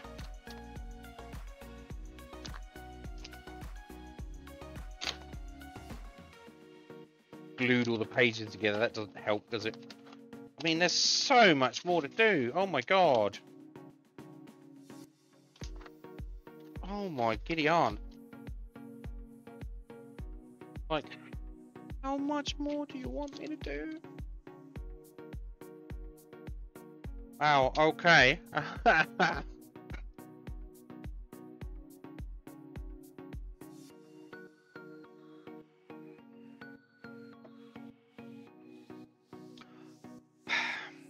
Okay, so what we're going to do now, might as well put it that way. So, well, actually, let's have a look, see how far we got through. We've done the whole, got all that. We've got to put all this up together. Once that's done and in, then got to build the cabin. We've got to start looking at painting that up. Build the cabin. Got all these. There's another cleat on all these handrails. Got handles, more handrails, solar panels, stairs, lifeboats, cranes. Oh my god. More handrails. More handrails, an anchor. There's the lifeboat that goes on the top. Radar arrangement. A flying bridge. There's a flying bridge too. More handrails.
All right, so I'm still having a bit of a break. It's a bit toasty warm.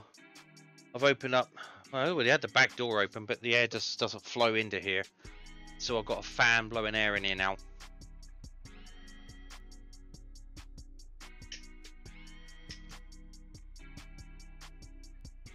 hopefully it'll cool down a little bit. I was starting to get a bit stuffy. Got a bit of a breeze outside. So hopefully we'll be alright. So next up, we're going to take some primer. We're going to take some primer, and then we're going to spray up our little pieces that we've been weeding out. Again, put on gloves, put on face masks, fog up my glasses.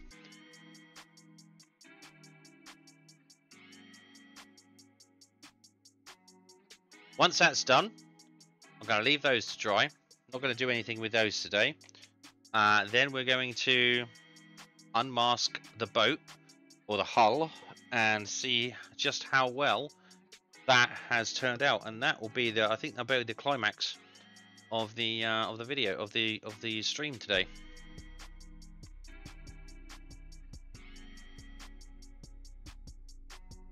So it might not look as if we've done too much, but we certainly have. So anyway, without further ado, let's put my mask on.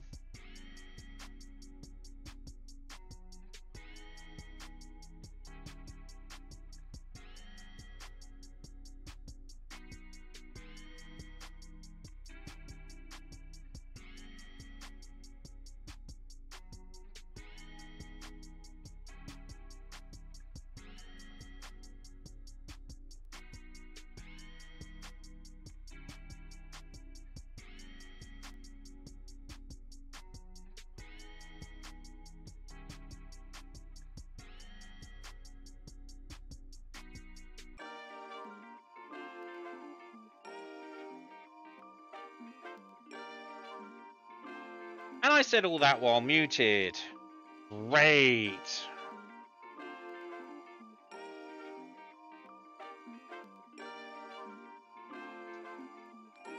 Sorry about that. Basically, we're going to do some spraying.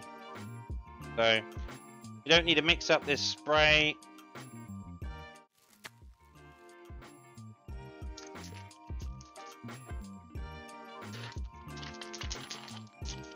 Just got to give it a good shake.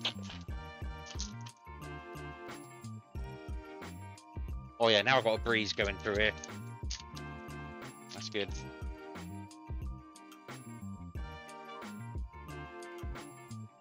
All right.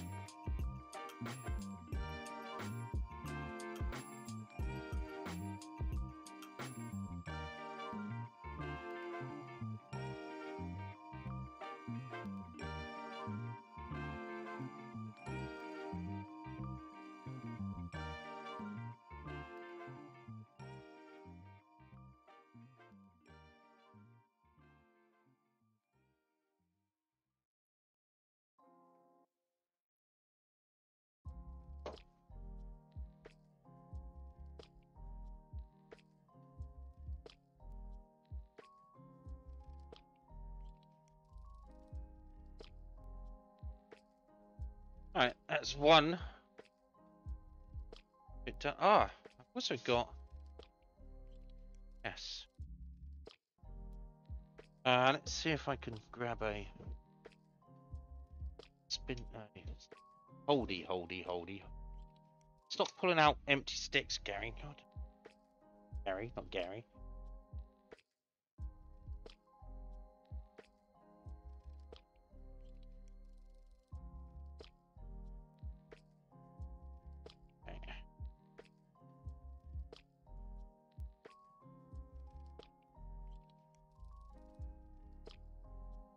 See where I put gloves on now.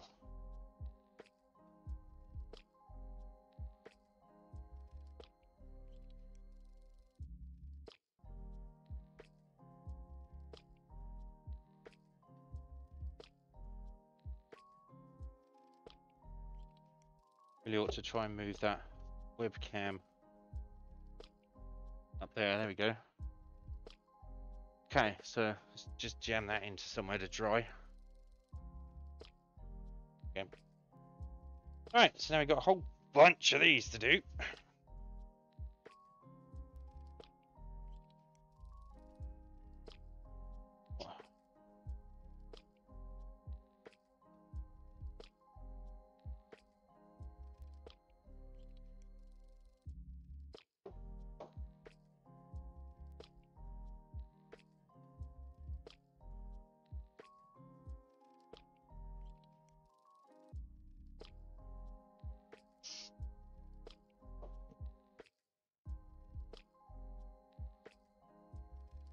Bunch of little holy crap handles.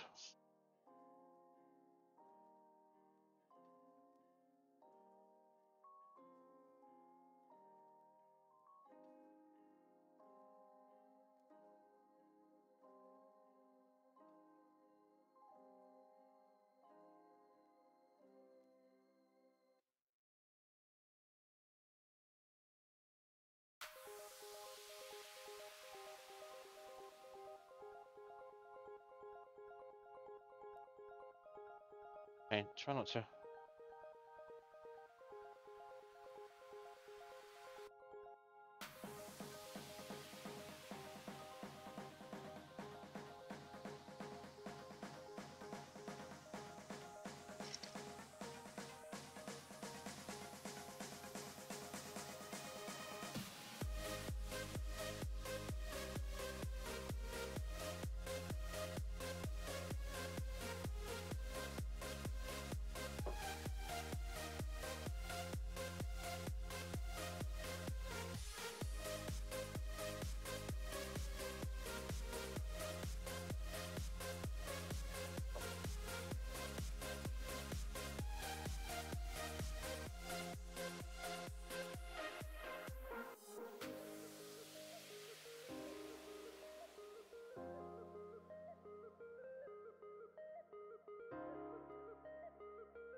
Alright, that's another. Oh, the camera's crashed, has it? Fucking brilliant.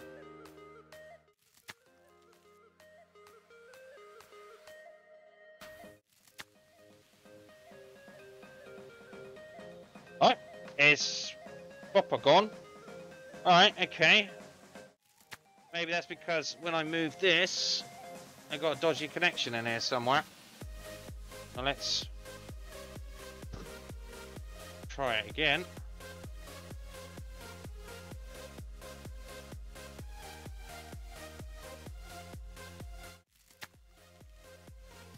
Come on. Yeah, there we go. We good? We good. Alright, it didn't like me touching the connector. Okay, fine.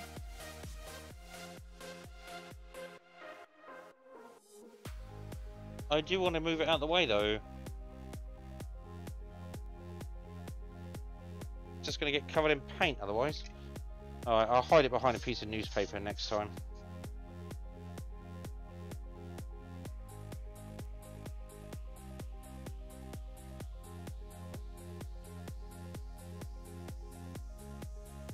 Oh, now I've got a cool breeze in here.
All right, we're still good? Yeah, we're still good. I mean, I'm not super tech savvy when it comes to setting up streaming stuff. I do have a friend that knows a little bit more than me, but when it comes to setting up multiple webcams, I just kind of deferred to the computer manufacturer. But hey, I needed to do this. My old one doesn't like it. Oh yes, you need some more dedicated USB ports. That's what you need. Can I have those, please? Sure thing, sir. Thank you. Alright, okay. That's those sprayed up. Alright.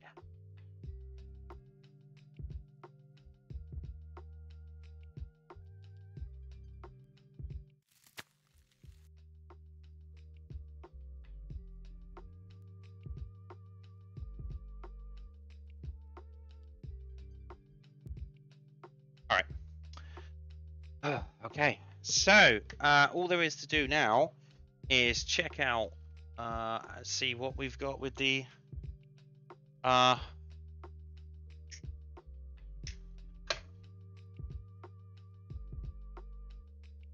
boat. Who wants to see what happens when I take the mask and tape off? Everyone up for that? Say yes at once, you know.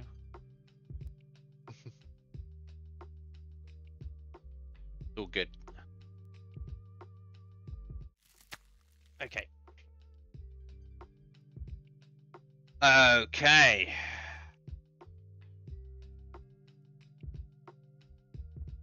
What I'm going to do, actually, is I am going to put down a cloth. So, let me just grab something out of my 3D printer. There we go. So, these are lint-free cloths that I use to clean my 3D printer with. Oh my god, get rid of the glue.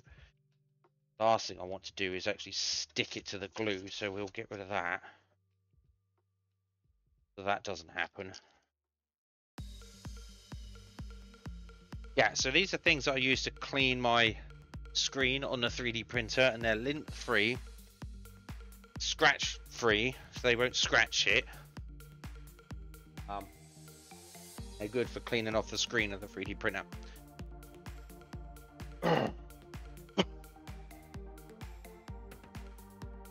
Okay. I got me tweezers.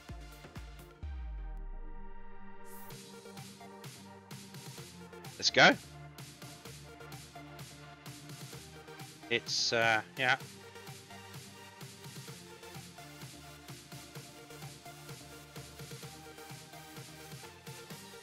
Oh, there's a bit of red.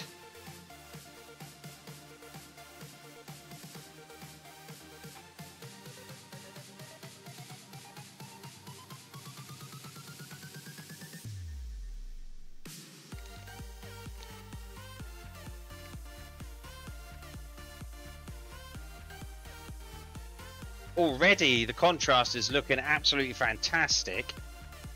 Let's get another light over here so we can see it. Get the light on both sides. Okay.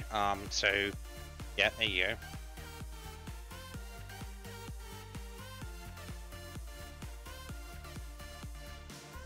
And hopefully that's enough light. You can see the colours.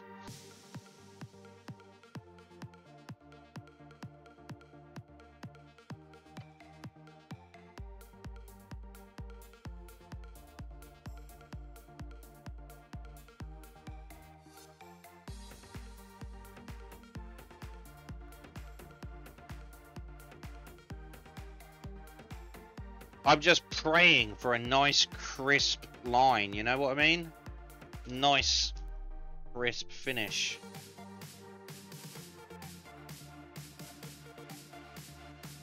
I mean, I know there's going to be a decal on it, but I still want, just want to see that.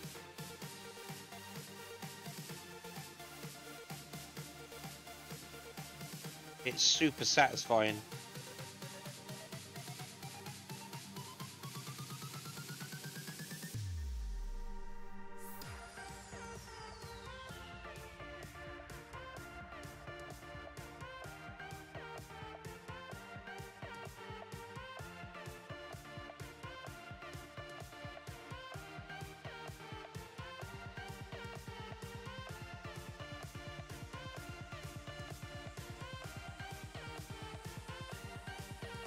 Here we go. Oh.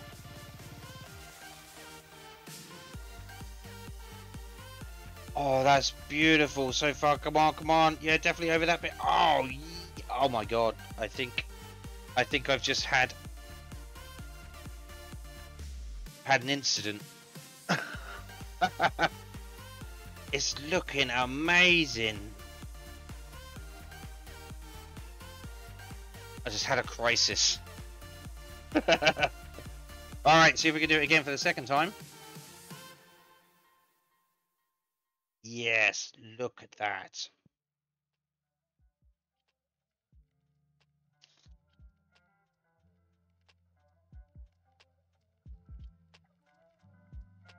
Oh, yeah. Now, it's a bit high. There's obviously, because it's a paintgasm. Yeah, I had a paintgasm. You know, there's nothing better than pulling off the mask and seeing a nice, crisp line. You know, and seeing the contrast between the two colors. It's just like, oh, it's just so satisfying. When I was doing my Mini and I painted, airbrushed, hand painted the Union Jack in the roof, when I was pulling off the masking tape to reveal the Union Jack, I was like, oh my God, it looks so good. God, if I just, oh, it's a bit tacky, so let's not hold on to, oh my God, yeah, that's, well, I'm going to need to sand it down anyway. So yeah, there's a little bit of a difference here, because obviously I've put on more paint onto this side than I have onto this side, so there's a depth difference. It's like a ridge there. That'll come out, or mostly it'll come out when I sand it. It'll still be there, but when I come to apply the gloss coat, that will just sort of self-level and smooth the whole lot out, so that'll be really smooth. I put a little fingerprint in here because that was still a bit tacky. The bit there that I just need to just dab over with a paintbrush. But yeah, I'm thinking that look is looking really good. Another bit there. I need to dab with the paintbrush a bit. So we're gonna have to do some more, as we did with the red. We're gonna have to do it with the blue. It's a bit of just very light sanding with a very fine grit, just to smooth it off. I mean, it's not as bad as what the red was, but we just want to smooth out that and get a nice smooth finish on it. And then we got to do the deck, so we have to mask up everything underneath the deck and spray that grey.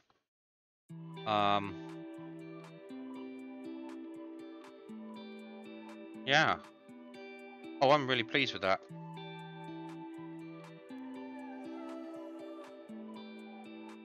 It's looking really good. All right, I'm going to put it back onto its stand. Yes, very pleased with that. That's been a good day's work. That is a nice crisp line between the red and the blue. I couldn't ask for a better line, honestly. And I think I managed to get the transition between where the red and the blue meet exactly right, according to the pictures and the reference material. So I think we've done very well. That's very good. I am very pleased with that.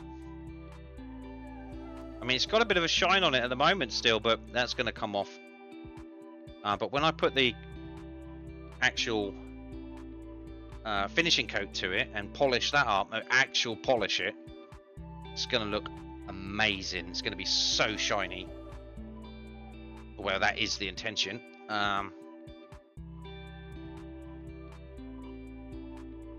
Yeah. All right. Oh, now I'm getting all gump all over my.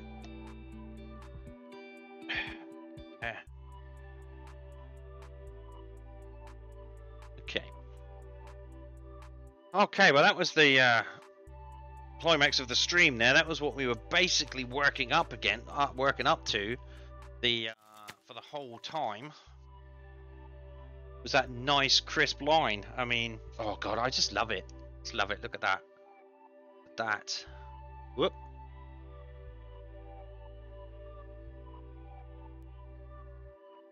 Yeah, it looks great. Not the best light, but yes. I will probably take some pictures of that and post it on Twitter, because I'm pretty proud of that. Say it's coming on nicely. At the RNLI and hashtag and all that good stuff. It's the Bear Ship Enterprise. Not quite, but thank you very much. Oh, we got music ended. All right, okay. Start that again. So yeah, that's pretty much it. Let's head down to here. There we go. All right, so I am going to finish up here. Just tidy up, put them bits and pieces away. So tomorrow, what we're going to do is we're going to have to sand down the blue of that. We're going to have to sand down the hull again to smooth that off. Get out any imperfections that have occurred. Then we're going to mask it up again, and we're going to spray the deck, the grey that needs to be sprayed. And once that's done, I'll have to think about what my next course of action is. So, because I want to... So, I've also got to put the cabin on, so I've got to build all the other bits and pieces around it, but that also needs to be gloss coated. So I'm just kind of working out in my head the order of operations as to what I want to do. Do I want to wait until the cabin is on before I do the gloss coat and therefore all the decals and everything, or do I want to do that first on the hull and then mask it up and do it again? I'm not sure. I'll have to work out order of operations, but I do know I want to do the deck tomorrow. So that's what we're going to do tomorrow, and then we're going to try and paint up some of these other pieces that I've primed up today, and hopefully we can start putting little bits and pieces everywhere. See what happens. Yeah. All right, so thanks very much for coming out to join me. I super appreciate it, and until next time, I'll see you later. Bye.